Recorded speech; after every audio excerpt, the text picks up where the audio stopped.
அனைவரும் அமர்ந்து கொள்வோம்.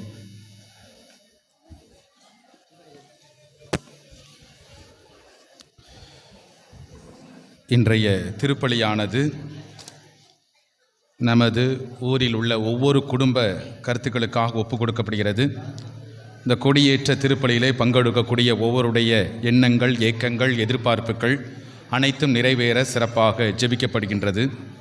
மேலும் இந்த திருப்பலியானது மரியதாயிபுரம் திருவாளர் செல்வராஜ் ஆசிரியர் குடும்பநலனுக்காகவும் ஆண்டவர் செய்த அனைத்து நன்மைகளுக்கு நன்றி அவங்க குடும்பத்தில் உள்ள அனைவருக்கும் நல்ல உடல் உள்ள சுகம் கிடைக்கவும், மகன்களின் தொழிலை ஆண்டவர் ஆசீர்வதிக்கவும், விவசாயம் செழிக்கும் திருப்பலியில் ஜெபிக்கிறார்கள். மேலும் திருவாளர் சாமி அன்னக்கிளி குடும்பநலனுக்காக ஒப்புக் கொடுக்கப்படுகிறது. ஆண்டவர் செய்த நன்மைகளுக்கு நன்றியாகவும் நல்ல உடல் உள்ள சுகம் கிடைக்கவும், பேரன் பேத்திகள் கல்வியிலும் ஞானத்திலும் இறை பக்தியிலும் சிறந்து விளங்கவும், 27 வருடத்துக்கு முன் மரித்த செல்வராஜ் ஆன்மா ஆண்டவருக்குள் நித்திய இளைப்பாறுதலை பெற்றுக்கொள்ளவும், குடும்பத்திலே ஒற்றுமை சமாதானம் கிடைக்கவும், விவசாயம் செழிக்கவும் இத்திருப்பலியிலே ஜெபிக்கிறார்கள். அன்புக்குரிய சகோதர சகோதரிகளே, நமது ஊரின் பாதுகாவலர் புனித லோயலா இன்னாசியாருடைய ஆண்டு திருவிழாவை நாம் ஒரே குடும்பமாக கொண்டாடுவதற்கு இந்த நாளை ஆண்டவர் அற்புதமாக தேர்ந்தெடுத்திருக்கின்றார். அந்த ஆண்டவருக்கு நாம் நன்றி சொல்கின்றோம். கண்களை மூடி கரங்களை குவித்துக் கொள்வோம். கடந்த திருவிழாவிலிருந்து இந்நாள் வரை ஆண்டவர் நமக்கு எண்ணற்ற நன்மைகளை செய்திருக்கின்றார். குடும்பத்தை பாதுகாத்து வந்திருக்கின்றார், பராமரித்து வந்திருக்கின்றார். நாம் இன்னலுற்ற போதும் குழப்பமுற்ற போதும் ஆண்டவர் நம்மை தேற்றி இருக்கின்றார். இழப்புகளை சந்தித்திருக்கலாம், அந்த இழப்புகளிலே ஆண்டவருடைய பிரசன்னத்தை நாம் உணர்ந்திருக்கின்றோம். நம்முடைய குடும்ப வளர்ச்சிக்காக, பிள்ளைகளுடைய வளர்ச்சிக்காக நாம் ஜெபித்தோம். ஆண்டவர் புனிதர் வழியாக நிறைவான ஆசீர்வாதத்தை செய்திருந்தார். அந்த ஆண்டவருக்கு நன்றி சொல்லுவோம். இன்னும் சிறப்பாக கொடியேற்றி இருக்கின்றோம். இந்த முதல் நாளிலே நாம் எதை குறித்து அதிகமாக ஜெபிக்கப் போகின்றோம்? ஆண்டவரே, இந்த ஒரு கருத்துக்காக, இந்த ஒரு தேவைக்காக, இந்த ஒரு விண்ணப்பத்திற்காக இதோ இந்த 10 நாட்களும் நான் நம்பிக்கையோடு ஜெபிக்கப் போகிறேன். என் நம்பிக்கை நீர் ஆசீர்வதித்தருளும். என் விசுவாசத்தின் பொருட்டு என்னையும் என் குடும்பத்தையும் நீர் ஆசீர்வதியும். நம்பிக்கையோடு ஜெபிப்போம். வல்லமையான கடவுள் நம் ஒவ்வொருவரையும் ஆசீர்வதிக்க வேண்டும். நம்முடைய தேவைகளை நம் புனிதர் வழியாக ஆண்டவரிடத்திலே நாம் சொல்லி ஜெபிப்போம். என் அன்புக்குரிய சகோதர சகோதரிகளே, இந்த திருப்பலியை தலைமையேற்று மிகச் சிறப்பாக ஆண்டவருடைய அருளையும் ஆசிரியும் தர வந்திருக்கக்கூடிய நம்முடைய அன்பிற்கும் பாசத்துக்கும் உரிய அன்பு தந்தை அருள் அம்ப்ரோஸ் அவர்களையும், இந்த நாளிலே மறையுரை கொடுத்து நம் ஒவ்வொருவரையும் ஆண்டவருடைய இறை வார்த்தையால் ஆசீர்வதிக்க வந்திருக்கக்கூடிய அருட்தந்தை அருள் அந்தோணி அவர்களையும், மேலும் எந்நாளும் நம்மோடு இருக்கக்கூடிய அன்பு தந்தையர்கள் அருட்தந்தை புதுமை ஜோசப் ராஜன், அருட்தந்தை சுந்தர் அவர்களை நாம் கரங்களை தட்டி வருக என்று அன்போடு வரவேற்கிறோம். அனைவரும் எழுந்து நிற்போம்.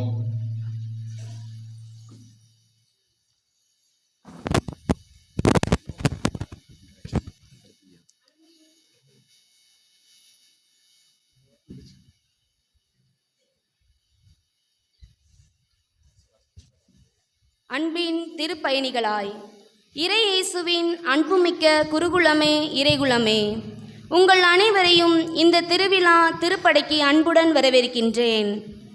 எதிர்நோக்கின் திருப்பயணிகள் என்பது நமது தாய் திரு அவை முன்வைக்கும் 2025ஆம் ஆண்டுக்கான யூபிலி மைய கருத்தாகும்.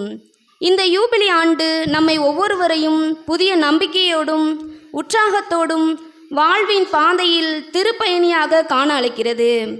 நாம் அனைவரும் இந்த உலகில் புனிதம் நோக்கி சென்று கொண்டிருக்கும் திருப்பயணிகள் என்பதை நினைவுறுத்துகிறது.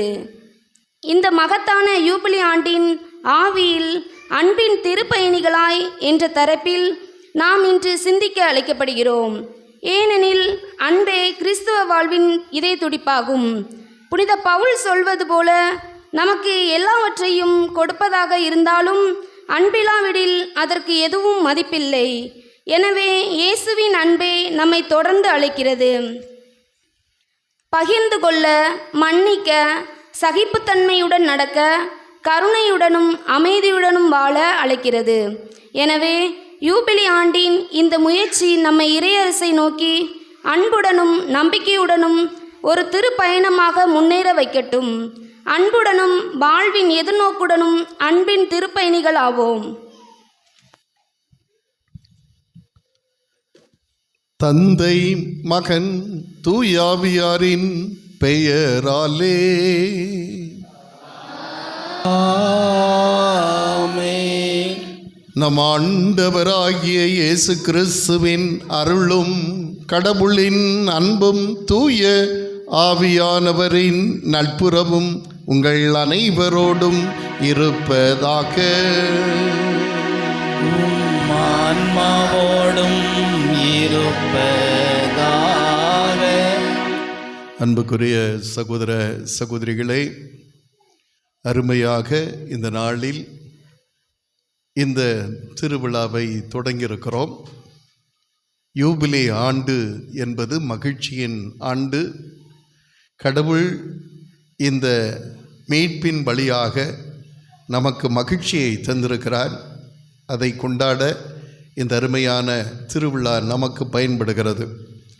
எதிர்நோக்கின் திருப்பயணிகள் என்ற இலக்கோடு இந்த மகிழ்ச்சியை சென்றடைய நாம் பயணப்படுகின்றோம். வாழ்க்கை பயணத்தில் எல்லாம் வெற்றியாக அமைய, மகிழ்ச்சியாக அமைய நாம் வேண்டுவோம். சிறப்பாக நம்முடைய பிள்ளைகளுக்காகவும் எதிர்காலத்திற்காகவும் அவருடைய எதிர்காலம் சிறப்பாக அமைவதற்காகவும் வேண்டுவோம். செய்கிற தொழில் முயற்சிகள், குடும்பத்திற்கான காரியங்கள் அனைத்தும் நன்மையாக நிறைவேற இந்த திருப்பலியிலே மன்றாடுவோமாக. இந்த தூய மறை நிகழ்வை தகுதியோடு கொண்டாட நம்முடைய பாவங்களை ஏற்று மனமருந்துவோம். எல்லாம் வல்ல இறைவனிடமும் சகோதர சகோதரி உங்களிடமும் நான் பாவி என்றே ஏற்றுக்கொள்கிறேன்.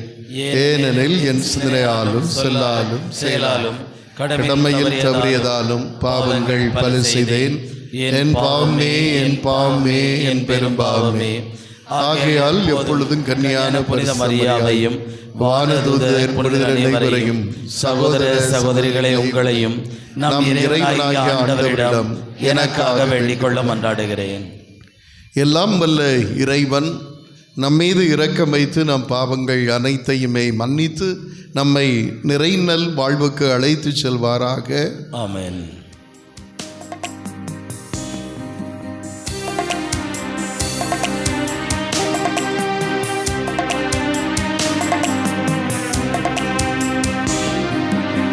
ஆண்டவரே இரக்கமாயிரும்.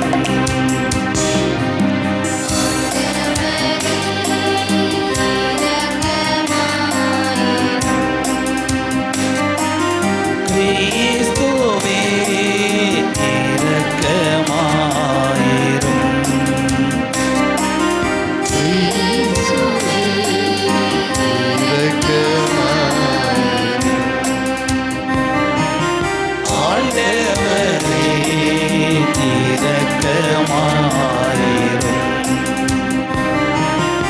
ஆண்டவரே இரக்கமாயிரும்.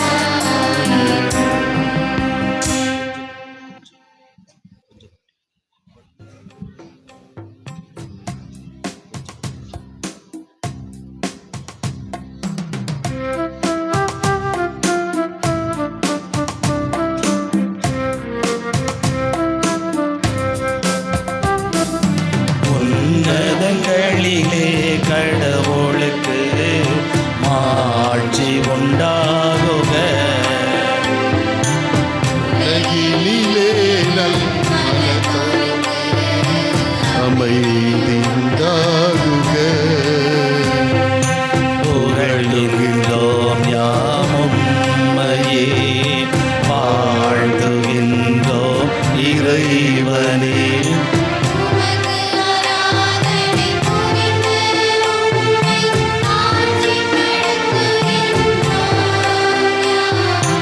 உமது மேலான மாட்சியின் பொருட்டு உமக்கு நன்றி கூறுகின்றோம். ஆண்டவராகி இறைவனே, இணையில்லாத இன்னரசே, ஆற்றல் அனைத்தும் கொண்டு இலங்கும் வல்ல தந்தை இறைவனே. ஒரே மகனாய் உதித்த ஆண்டு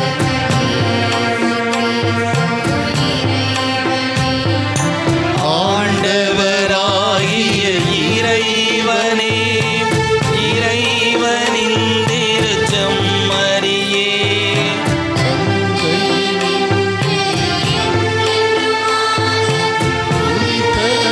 இறைவன் மகனே, உலகின் பாவம் போக்குபவரே, நீர் எம் மீது இறங்குவீர். உலகின் பாவம் போக்குபவரே, மன்றாட்டி ஏற்றருள்வீர். தந்தையின் பல பக்கம் வீற்றிருப்பவரே, நீர் எம் மீது இறங்குவீர். ஏனெனில் இயேசு நீர் ஒருவரே நீர் ஒருவரே ஆண்டவர், நீர் ஒருவரே உன்னத.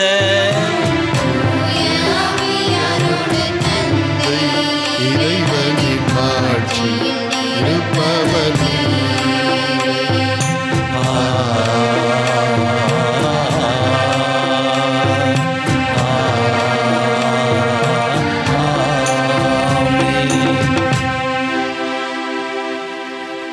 மன்றாடுவோமாக.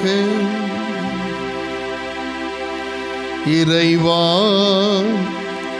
உமது பெயரின் அதிமிக மாட்சியை பரப்ப உம்முடைய திரு அவையில் புனித இன்னாசியாரை தேர்ந்து கொண்டீரே.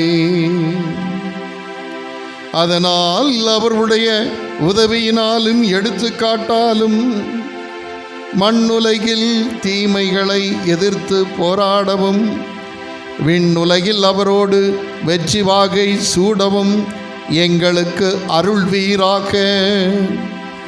உம்மோடு தூயாவியாரின் ஒன்றிப்பில் இறைவனாய் என்றென்றும் வாழ்ந்து ஆட்சி செய்கின்ற எங்கள் ஆண்டவரும் திரு மகனுமாகிய இயேசு கிறிஸ்து வழியாக உம்மை மன்றாடுகிறோம். ஆமென்.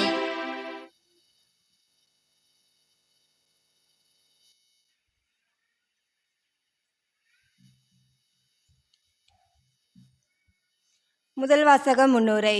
இன்றைய முதல் வாசகம் நம் பெற்றோர்களை மதிக்கவும் அவர்களுக்குரிய மரியாதையில் வளரவும் அளிக்கின்றது. அன்பும் பணிவும் பெற்றோருக்கு செலுத்த வேண்டிய கடமையாக விரிவாக்குகிறது. இறைவன் ஆசி பெறும் வாழ்வில் முதல் படியாக பெற்றோரின் ஆசீர்வாதம் உள்ளதென்று இங்கு வலியுறுத்தப்படுகிறது.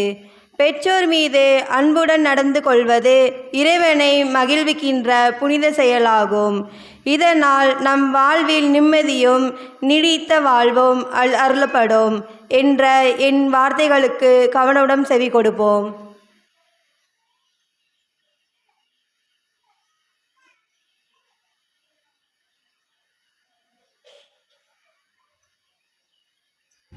முதல் வாசகம். சீராக்கின் ஞான நூலிலிருந்து வாசகம். அதிகாரம் 3 அருள் வசனங்கள் 1-16 முடிய. சீராக்கின் ஞான நூலிலிருந்து வாசகம். அதிகாரம் 3 அருள் வசனங்கள் 1-16 முடிய. குழந்தைகளே, உங்கள் தந்தையாகி எனக்கு செவி சாயுங்கள், நான் கூறுவதன்படி செயல்படுங்கள், அப்பொழுது காப்பாற்றப்படுவீர்கள். பிள்ளைகளை விட தந்தையரை ஆண்டவர் மிகுதியாக மேன்மைப்படுத்தியுள்ளார். பிள்ளைகள் மீது அன்னையருக்குள்ள உரிமைகளை உறுதிப்படுத்தியுள்ளார். தந்தையரை மதிப்போர் பாவங்களுக்கு கழுவாய் தேடிக்கொள்கின்றனர். அன்னையரை மேன்மைப்படுத்துவோர் செல்வம் திரட்டி வைப்போருக்கு ஒப்பாவர். தந்தையரை மதிப்போருக்கு தங்கள் பிள்ளைகளால் மகிழ்ச்சி கிட்டும், அவருடைய மன்றாட்டு கேட்கப்படும். தந்தையரை மேன்மைப்படுத்துவோர் நீடு வாழ்வர். ஆண்டவருக்கு பணிந்து நடப்போர் தங்கள் அன்னையருக்கு மதிப்பு அளிப்பர். தலைவர்கள் கீழ்ப்பணியாளர்கள் போல் அவர்கள் தங்கள் பெற்றோருக்கு பணி செய்வார்கள். சொல்லாலும் செயலாலும் உங்கள் பெற்றோரை மதியுங்கள், அப்பொழுது உங்களுக்கு ஆண்டவரின் ஆசி கிடைக்கும். தந்தையின் ஆசி பிள்ளைகளின் குடும்பங்களை நிலைநாட்டும். தாயின் சாபம் அவற்றை வேரோடு பேர் தெரிந்துவிடும். உங்கள் தந்தையரை அவமதிப்பதில் பெருமை கொள்ளாதீர்கள். உங்கள் தந்தையரின் சிறுமை உங்களுக்கு பெருமையாகாது. தந்தை மதிக்க பெற்றால் அது பிள்ளைகளுக்கு பெருமை. தாய்க்கு இழிவு ஏற்பட்டால் அது பிள்ளைகளுக்கு சிறுமை. குழந்தாய், உன் தந்தையின் முதுமையில் அவருக்கு உதவு. அவரது வாழ்நாளெல்லாம் அவர் உள்ளத்தை புண்படுத்தாதே. அவரது அறிவாற்றல் குறைந்தாலும் பொறுமையை கடைபிடி. நீ இளமை மிடுக்கில் இருப்பதால் அவரை இகழாதே. தந்தைக்கு காட்டும் பரிவு மறக்கப்படாது, அது உன் பாவங்களுக்கு கழுவாயாக விளங்கும். உன் துன்ப நாளில் கடவுள் உன்னை நினைவு கூர்வார். பகலவனை கண்ட பனி போல் உன் பாவங்கள் மறைந்தொழியும். தந்தையரை கைவிடுவோர் கடவுளை பழிப்பவர் போல்வர். அன்னையருக்கு சினம் ஓட்டுவோர் ஆண்டவரால் சபிக்கப்படுவர். இது ஆண்டவர் வழங்கும் அருள்வாக்கு.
நம்மோடு இருப்பது வரைதான் நமக்கு பேரழகு, இல்லையே நமக்கு ஏதழகு.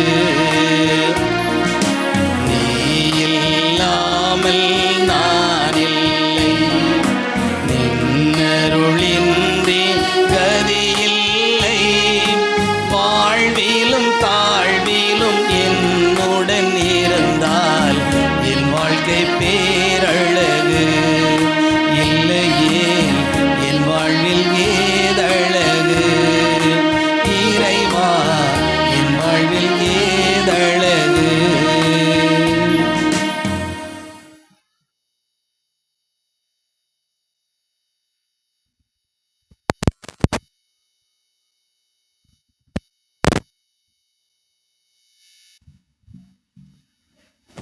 இரண்டாம் வாசக முன்னுரை. இன்றைய இரண்டாம் வாசகம் குடும்ப வாழ்வில் ஒற்றுமையும் பொறுப்பும் அவசியம் என்பதை புனித பவுலடியார் வலியுறுத்துகின்றார். கணவன், மனைவி, பிள்ளைகள், வேலைக்காரர் என ஒவ்வொருவரும் தங்களுக்குள்ள கடமைகளை அன்புடனும் மரியாதையுடனும் பூர்த்தி செய்வதன் மூலம் இறைவனை மகிழ்விக்கலாம் என்று அறிகிறது. ஒவ்வொருவரும் தங்கள் செயல்களை மனிதருக்காக அல்ல, இறைவனுக்காக படைப்பின் முக்கியத்தை கருத்தில் கொண்டு செய்கிறோம் என்ற உணர்வோடு நடக்க வேண்டும் என்பதை எடுத்துரைக்கும் வாசகத்திற்கு செவிமடுப்போம்.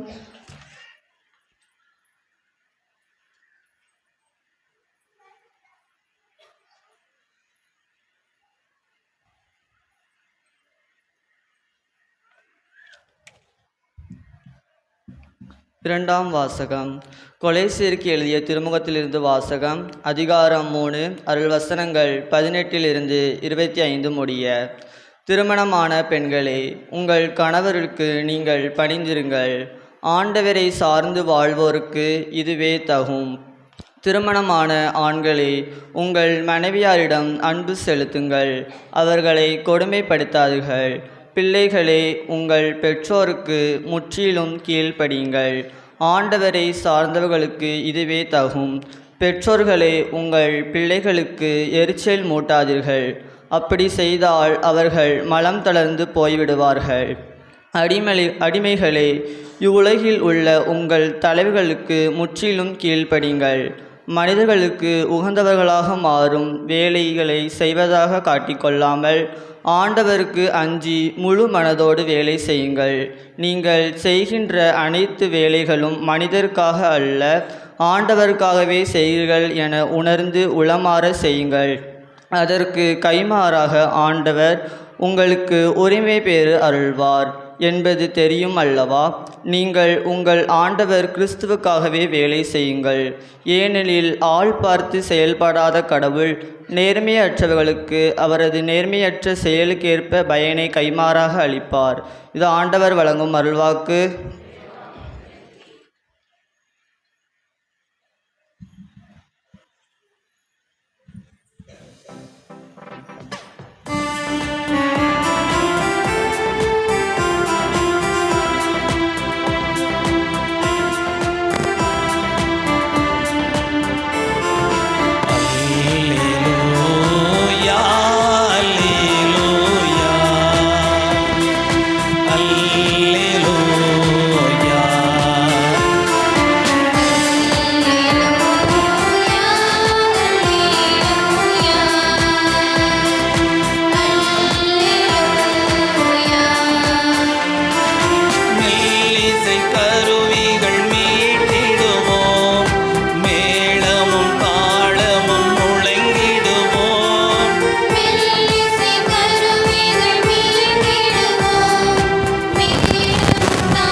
ஆண்டவர் உங்களோடு இருப்பாராக.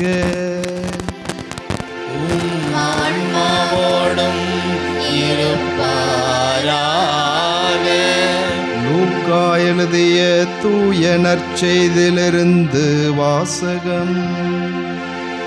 ஆண்டவரே மாட்சி உமக்கே.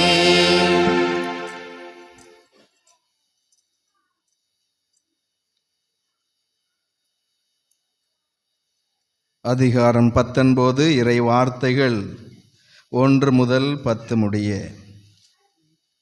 லூக்கா நற்செய்தி 19ஆம் அதிகாரம் இறை வார்த்தைகள் 1 முதல் 10 முடிய. இயேசு எரிகோவுக்கு சென்று அந்நகர் வழியே போய்க் கொண்டிருந்தார். அங்கு சக்கேயு என்னும் பெயருடைய செல்வர் ஒருவர் இருந்தார்.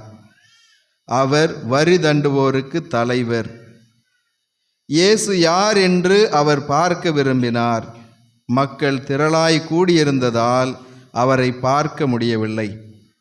ஏனெனில் சக்கேயு குட்டையாயிருந்தார். அவர் முன்னே ஓடிப்போய் அவரை பார்ப்பதற்காக ஒரு காட்டு அத்திமரத்தில் ஏறிக்கொண்டார்.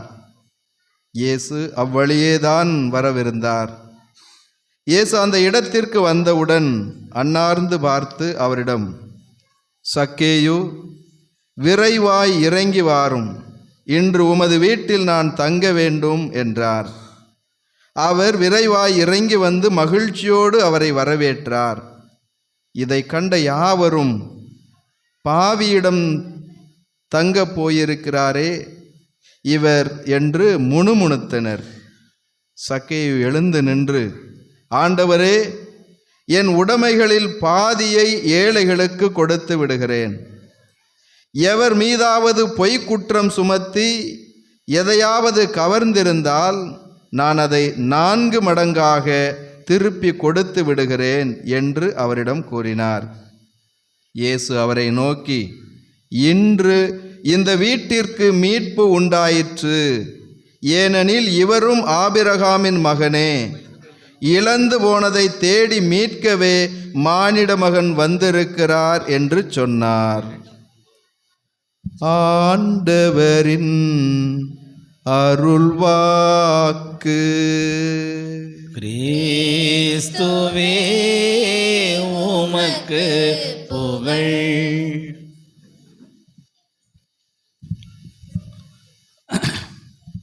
அன்பு சகோதர சகோதரிகளே, இந்நாளிலே உங்கள் மத்தியில் வந்திருந்து இந்த திருப்பலியை உங்களோடு இணைந்து நிறைவேற்றுவதிலே நான் உண்மையாகவே மிக்க மகிழ்ச்சி அடைகிறேன். ஏன்னா நானே இங்கே இந்த ஆனைகுளம் ஊரில் 9ஆம் வகுப்பு 10ஆம் வகுப்பு படித்தேன் என்று பெருமையாக நான் சொல்லுவேன். ஏன் அப்படின்னா, நான் 95, 96 இந்த ஆண்டுகளில் நான் இங்கே வந்து 9ஆம் 10ஆம் கிழக்க ஓட்டு கட்டடம் பழைய பள்ளிக்கூடம் இருந்துச்சு. அங்கே நான் 1ஆவது படித்தேன். நான் இன்றைக்கி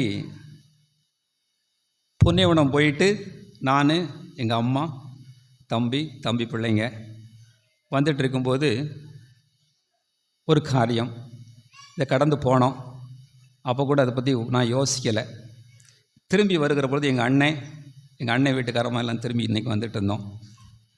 அப்போ எங்கள் அண்ணன் மனைவி சொன்னிச்சு, என்ன சொன்னிச்சு அப்படின்னா, நாங்கள் இந்த பள்ளியிடத்தில் தான் படித்தோம் அப்படின்னு சொல்கிறப்ப, இந்த வாட்டு பள்ளியிடத்தில் பீத்த பள்ளியிடத்தில் தான் படித்தீங்களோ அப்படின்னு சொன்னாங்க. அப்போ தான் நான் யோசித்தேன், உண்மையாகவே நாம் இந்த பள்ளியிடத்தில் படித்தோம்.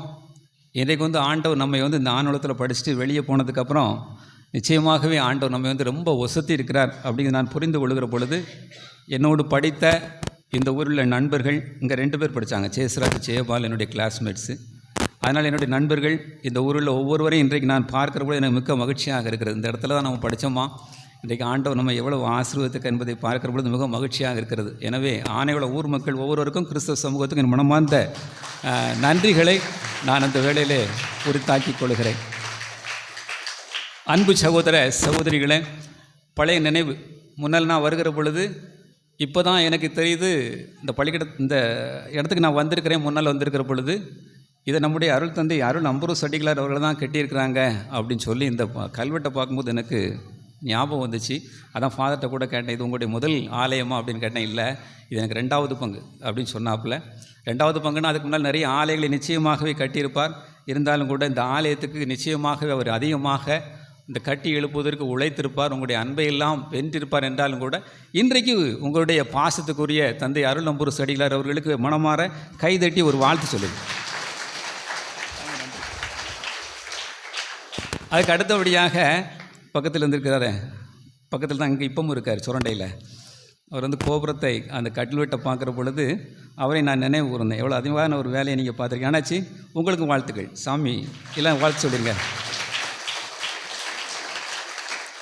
என்னை அன்போடு அழைத்த உங்களுடைய பாசத்துக்குரிய பங்கு தந்தை லியோ அடிகளார் அவர்களுக்கும் நம்முடைய பக்கத்து ஊர் பங்கு தந்தை தன்னூத்து பங்கு தந்தை தம்பி சுந்தர் அவர்களுக்கும் வாழ்த்துக்களை நான் இந்த வேளையிலே குறித்தாக்கி கொள்கிறேன். அன்பு சகோதர சகோதரிகளே, உங்களுடைய பங்கு தந்தை என்னை அருமையாக போன ஆண்டு அழைத்தார், அதுக்கு முந்தின ஆண்டு அழைத்தார். எனக்கு அது வர்றதுக்கான வாய்ப்பு இல்லை. ஆனாலும் நான் படித்த இந்த ஊரில் இன்னைக்கு தான் அந்த பீடத்தில் ஏறணும் என்று இருந்திருக்கிறது. மிகவும் மகிழ்ச்சியாக இருக்கிறது. அன்புக்குரியவர்களே, இந்த நாளிலே நாம் வந்து அன்பின் திருப்பயணிகள் என்று சொல்லப்படக்கூடிய ஒரு தலைப்பில் இன்றைக்கு நாம் வந்து சிந்திக்கிறோம். இந்த பயணம், நாம் எல்லோருமே பயணம்தான் போகிறோம். பயணம்னா என்ன? முதலாவதாக பயணம், திருப்பயணம், அடுத்த அன்பின் திருப்பயணம், அப்படி ஒவ்வொன்றா பார்ப்போம். முதலாவதாக பயணம். பயணம்னா என்ன அப்படின்னா, பயணம் வேற ஒன்றும் இல்லை, ஒரு இடத்திலிருந்து இன்னொரு இடத்துக்கு புறப்பட்டு போவது. இந்த பயணம் அப்படின்னு சொல்லப்படக்கூடிய காரியம் இந்த உலகத்தில் வந்து நமக்கு வந்து நிறைய காரியங்களை கற்றுத்தரும். உண்மையாகவே எப்படி அப்படின்னா, இன்றைக்கு நான் வந்து அம்பையிலிருந்து ஆலங்குளம், ஆலங்குளத்திலிருந்து புன்னைவனம் போகிறதுக்காக பஸ்ஸில் ஏறினேன். கையில் ஒரு வாட்டர் பாட்டில். அது அந்த வாட்டர் பாட்டிலுடைய அளவு எவ்வளோ அப்படின்னா 700 மில்லி, அவ்வளோதான். பேக்கில் இடம் இல்லை. உடனே அதை எடுத்து மேலே அந்த பஸ்ஸில் மேலே வைக்கணும் அப்படிங்க வச்சேன். கை தவறி விழுந்துட்டு. அது விழுந்தது முதல்ல அவர் வீட்டுக்காரர் மேலே விழுந்துச்சு, அடுத்து அவருடைய வீட்டுக்கார அம்மா மேலே விழுந்துச்சு. உடனே அந்த அம்மா, அம்மா தலையே போயிருச்சே அப்படின்னாப்புல. எனக்கு உடனே பயம் வந்துடுச்சு. உடனே அவர் வீட்டுக்காரர் சொல்லுதாரு, என்னத்தை உனக்கு தலை போச்சு, என் மேலே விழுந்து தானே உன் மேலே விழுந்தது அப்படின்னாரு. அப்போ தான் நான் யோசித்தேன், சில காரியங்களில் வந்து நாம் வந்து பயணப்படுகிற பொழுது ஆண்டவர் நமக்கு வந்து நிறைய காரியங்களை கற்றுக் கொடுக்குறார். ஒரு முறை நானும் என்னுடைய நண்பர்களும் மதுரையில் அண்ணா நகர் அப்படின்னு சொல்லப்படக்கூடிய ஒரு ஊரில், அவர் வந்து உதவி பங்கு தந்தையாக இருந்தார். இது நடந்து ஒரு 10 வருஷம் இருக்கும். அப்போது அண்ணா நகர்லேருந்து நம்ம படித்த காலேஜை போய் பார்ப்போம் அப்படின்னு சொல்லி நாங்கள் உசிலம்பட்டி ரோட்டை, தேனி ரோட்டில் இருக்கக்கூடிய அருளானந்தர் காலேஜுக்கு போகிறோம். போகிற வழியில் என்னுடைய நண்பர் சொன்னார், வாங்க நாம் வந்து 15 சாப்பிட்டு போவோம், நொங்கு சாப்பிட்டு போவோம் அப்படின்னு சொன்னார்.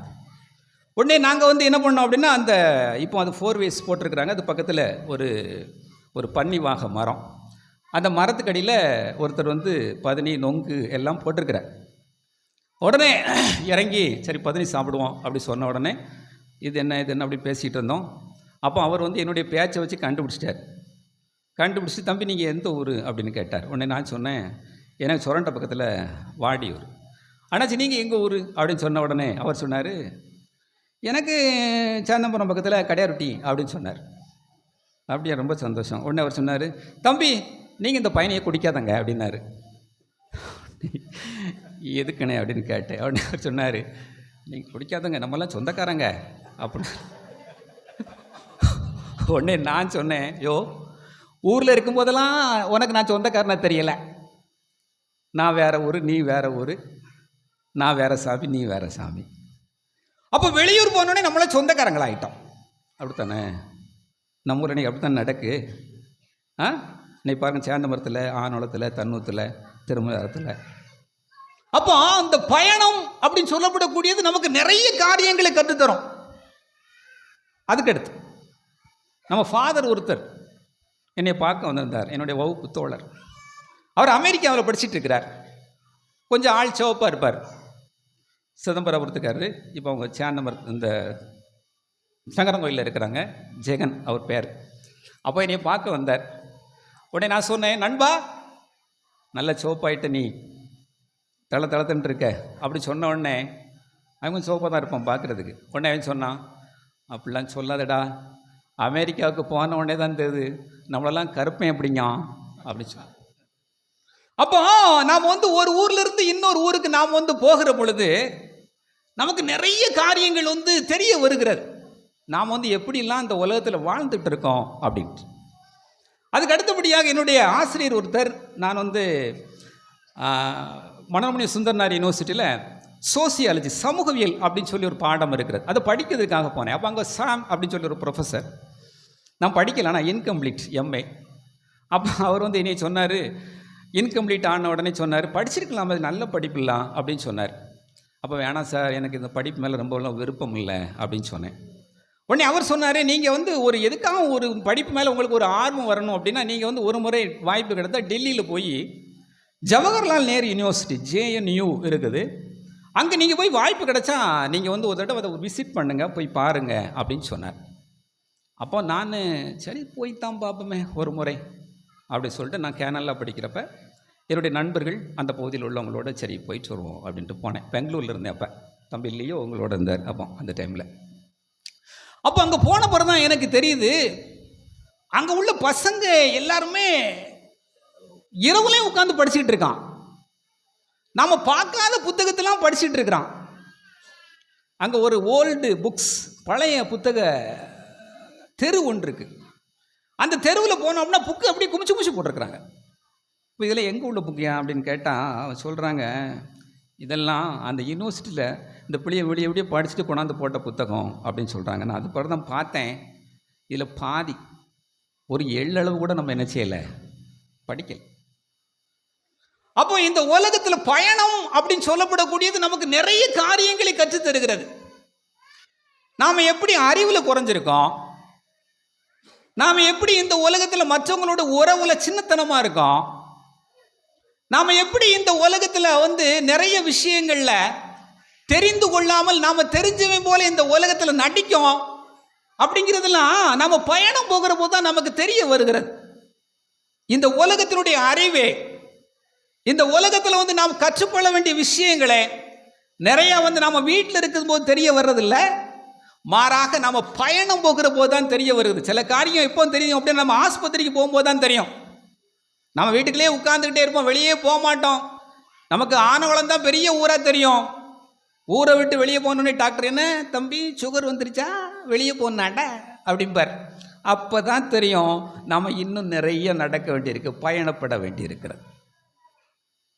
உடல் அளவிலும் மனதளவிலும் இந்த உலகிலே ஆன்ம அளவிலும் நாம் நிறைய பயணப்பட வேண்டியிருக்கிறது. அப்படிங்கிறத வந்து நாம் என்றைக்கு வந்து பயணம் போகிறோமோ அன்றைக்கு தான் இந்த உலகத்திலே நாம் வந்து தெரிந்து கொள்கிறோம். அதனால தான் முன்னால நமக்கு சொன்னாங்க, என்ன சொன்னாங்க அப்படின்னா, ஊரில் இருக்காதடா, திருவிழா தீர்த்தத்துக்கு வெளியூருக்கு போயிட்டு வா, வெளியூருக்கு போயிட்டு வந்தால் நீ நல்லா இருப்ப அப்படின்னு சொன்னாங்க. அதனால தான் பயணங்கள் இருக்குது. நீங்கள் எங்கெல்லாம் பயணம் இருக்கிறது, நம்ம இங்கேருந்து புளியம்பட்டிக்கு போகிறோம், இங்கேருந்து ஒவ்வொரிக்கு போகிறோம், இங்கேருந்து காமநாயக்கம்பட்டிக்கு போகிறோம். நம்முடைய முன்னோர்கள் எல்லாம் அப்போ ஞானத்தோட அந்த காரியத்தை வந்து வகுத்து வைத்திருக்கிறார்கள். ஏன் அவங்க ஞானத்தோடு வச்சாங்க அப்படின்னா, நான் ஒரு முறை கல்லடிக்குறிச்சியில் என்னுடைய அறையில் ஓய்வில் இருக்கிறப்ப ஒரு அம்மா அவங்களுடைய மருமகளை கூட்டு வந்தாங்க. மருமகளை கூட்டு வந்திருக்கிறப்ப அவங்க சொன்னாங்க, சாமி அவங்க கிறிஸ்தவங்க இல்லை, என் மருமகளுக்கு கொஞ்சம் பேய் பிடிச்ச மாதிரி இருக்குது, கொஞ்சம் தண்ணி தெளிச்சு விடுங்க, தண்ணி தெளிச்சு விடுங்க, அவங்க அப்படி தான் தண்ணி தெளிச்சு விடுங்க அப்படின்னு சொல்லி. அவங்க கிறிஸ்தவங்க இல்லை. உடனே நான் ஸ்டோல் தீர்த்தம் எல்லாம் எடுத்துட்டு தண்ணி தெளிச்சு விட்டாச்சு. தண்ணி தெளிச்சு விட்டுன்ற அந்த பொண்ணுகிட்ட பேசினது கொஞ்சம் வயசு தான் இருக்கும், ஒரு 30-35 வயது இருக்கும். ஏம்மா என்னம்மா பிரச்சனை? ஒன்று அந்த பொண்ணு சொன்னிச்சு, இப்போ சொல்ல முடியாது சாமி அப்படின்னு சொன்னிச்சு. சரி எப்போம்மா சொல்லுவேன்? நான் ஒரு 2 நாள் கழித்து செவ்வாய்க்கிழமை வரேன். அது வந்து ஞாயிற்றுக்கிழமை வந்துச்சு அந்த பொண்ணு. செவ்வாய்க்கிழமை வருவியா? ரொம்ப சந்தோஷம். அன்னைக்கு மாமியார் வரல. அப்போ அந்த பொண்ணு ரொம்ப சந்தோஷமாக இருந்துச்சு. அப்போ நான் புரிஞ்சுக்கிட்டேன், மாமியார் இருக்கிறதுனால தான் மருமவளால் எங்கேயும் போக முடியலை போல அப்படின்னு நினச்சிக்கிட்டேன். அப்போ என்னம்மா பிரச்சனை அப்படின்னு சொன்னப்போ, சாமி என் வீட்டுக்காரர் வந்து வெளியூரில் இருக்கிறாரு, வீட்டை விட்டு எங்கேயுமே வெளியே போக முடியலை, எங்கள் மாமி வாசல்லே உட்காந்துருக்கோம். உடனே நான் சொன்னேன், ஒன்றும் இல்லைம்மா, உனக்கு ஒரு பிரச்சனையும் கிடையாது, நீ 13 வாரம் அந்தோணியார் கோயிலுக்கு வா, சரியாயிருவ அப்படின்னு சொன்னேன். அந்த பொண்ணு ஒரு 7 வாரம் வந்துச்சு. 7 வாரம் வந்தோடனே தெளிவாயிடுச்சு, ரொம்ப தெளிவாயிடுச்சு. அப்போ நான் சொன்னேன், ஏம்மா அந்த காலத்திலேயே வந்து கோயிலுக்கு போய் கும்பிடு அப்படின்னு வெளியே போய் சொல்லியிருப்பாங்க. நீ பயணம் போ அப்படின்னு சொல்லியிருப்பாங்க.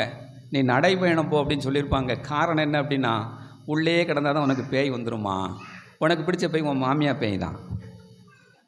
அன்பு சகோதர சகோதரிகளே, அப்போ இந்த உலகத்தில் வந்து நாம் வந்து பயணப்படுகிற பொழுது நிறைய காரியங்களை சுகமாகிறோம், நிறைய அறிவை பெற்றுக்கொள்கிறோம், நிறைய ஞானத்தை பெற்றுக்கொள்கிறோம். அதனால தான் புத்தர் வீட்டில் இருந்தால் நமக்கு ஞானம் கிடைக்காதுடா அப்படின்னு சொல்லிட்டு வீட்டை விட்டு வெளியே ஓடினார். அதனால தான் ஆண்டவர் இயேசு கிறிஸ்து 30 ஆண்டுகள் அவர் வாழ்ந்து விட்டு அதுக்கப்புறம் 40 நாள் அவர் தியானித்து விட்டு இனிமே இந்த உலகத்தில் சும்மா இருந்தால் ஒன்றும் நடக்காதுன்னு சொல்லி 3 ஆண்டுகள் ஊராக சுற்றி திறந்தார். அதனால தான் மோசே, இந்த ஊரில் நம்ம இருந்துக்கிட்டே இருந்தோம் அப்படின்னா நம்ம ஊருக்காரன் கடைசி வர சாவுற வர எகிப்தில் அடிமையாக தாண்டா செத்து போவான் அப்படின்னு சொல்லி அவர் ஓடுறாரு. ஓடினவர் திருப்பி வந்து திருப்பி ஓடுறார். அப்போ இந்த உலகத்தினுடைய ஞானம் நமக்கு எதை கற்றுத் தருகிறது அப்படின்னா, நாம் பயணப்படணும், நாம் புறப்பட்டு போனோம். உடல் அளவில், அறிவில், மனதில், ஆன்மாவில். உடல் அளவில் நாம் வந்து புறப்பட்டு போனால் நோய் குறையும். மனதளவிலே நாம் புறப்பட்டு போனால் இந்த உலகிலே நாம் நிறைய காரியங்களிலே பரந்த சிந்தனை நாம் பெற்றுக்கொள்வோம். அறிவினுடைய காரியங்களிலே நாம் வந்து வெளியே புறப்பட்டு போனால் நாம் கற்றுக்கொண்டது குறைவு, இன்னும் கற்றுக்கொள்ள வேண்டியது அதிகம் இருக்கிறது என்பதை புரிந்து கொள்வோம். ஆன்மாவிலே நாம் புறப்பட்டு செல்வதைத்தான் இன்றைக்கு நாம் என்ன சொல்லுகிறோம் அப்படின்னா திருப்பயணம் என்று சொல்லுகிறோம். அன்பு சகோதர சகோதரிகளே, ஆன்மாவின் பயணம் அதுதான் இன்றைக்கு நமக்கு திருப்பயணம் என்று கொடுக்கப்பட்டு, கொஞ்சம் வால்யூம் ஃபீட்பேக் சரியில்லை, அதுதான் நமக்கு வந்து திருப்பயணம் என்று சொல்லப்படுகிறது. அன்புமிக்க சகோதர சகோதரிகளே, இந்த திருப்பயணத்தை, அதுவும் ஆன்மாவினுடைய பயணத்தை இந்த உலகிலே நாம் அன்பர்களாய் நாம் செய்ய வேண்டிய பயணத்தை இந்த உலகிலே நாம் எப்படி புரிந்து கொள்வது? முதலாவதாக கடவுள் யார்? கடவுளை நாம் எப்படி புரிந்து கொள்கிறோம்? கடவுளை நாம் புரிந்து கொண்டால் இந்த உலகிலே அன்பின் திருப்பயணம் நமக்கு எளிதாய் புரிந்துவிடும். முதலாவதாக நாம் வாசித்து பார்க்க வேண்டிய பகுதி, நீ வாசித்து பாருங்க, விடுதலை பயண புத்தகம் 3வது அதிகாரம் 7, 8, அதில் 8 மட்டும் வாசிங்க. விடுதலை பயணம். எகிப்தியரின் பிடியிலிருந்து அவர்களை விடுவிக்கவும் அந்நாட்டிலிருந்து பாலும் தேனும் நல்ல பரந்ததொரு நாட்டுக்கு, அதாவது வாசிங்க,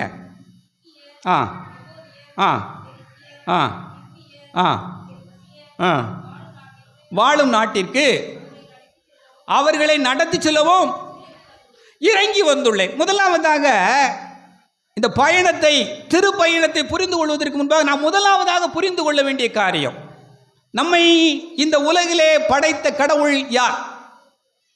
இந்த கடவுள் இந்த உலகிலே எப்படிப்பட்டவராக இருக்கிறார் என்பதை புரிந்து கொள்வதற்கான மிக எளிமையான ஒரு பகுதி அது. ஆண்டவர் மோசேக்கு அவர் என்ன செய்கிறார்னா காட்சி கொடுக்கிறார்.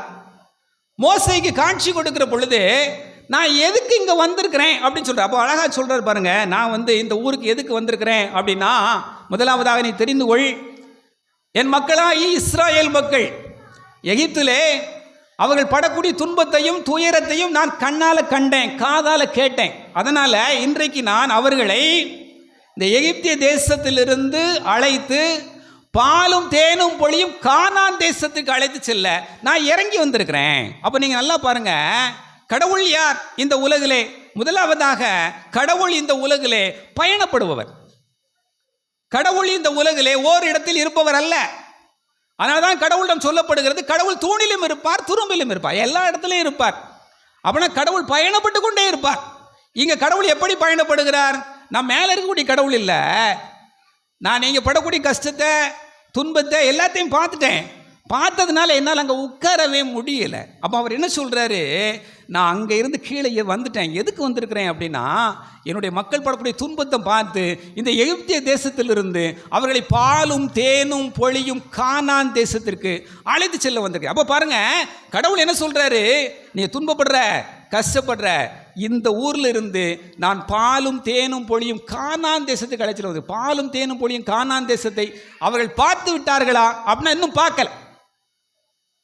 ஏன் அவங்க பார்க்கல அப்படின்னா, முதலாவதாக நீங்கள் தெரிந்து கொள்ளுங்க, ஆண்டவர் சொல்லக்கூடிய இந்த இஸ்ராயேல் மக்கள் யாரு அப்படின்னா, இன்றைக்கு பாலஸ்தீனத்திலையும் இஸ்ராயேலையும் சண்டை போட்டுட்டு இருக்கான் பாருங்க, அவன் தான்.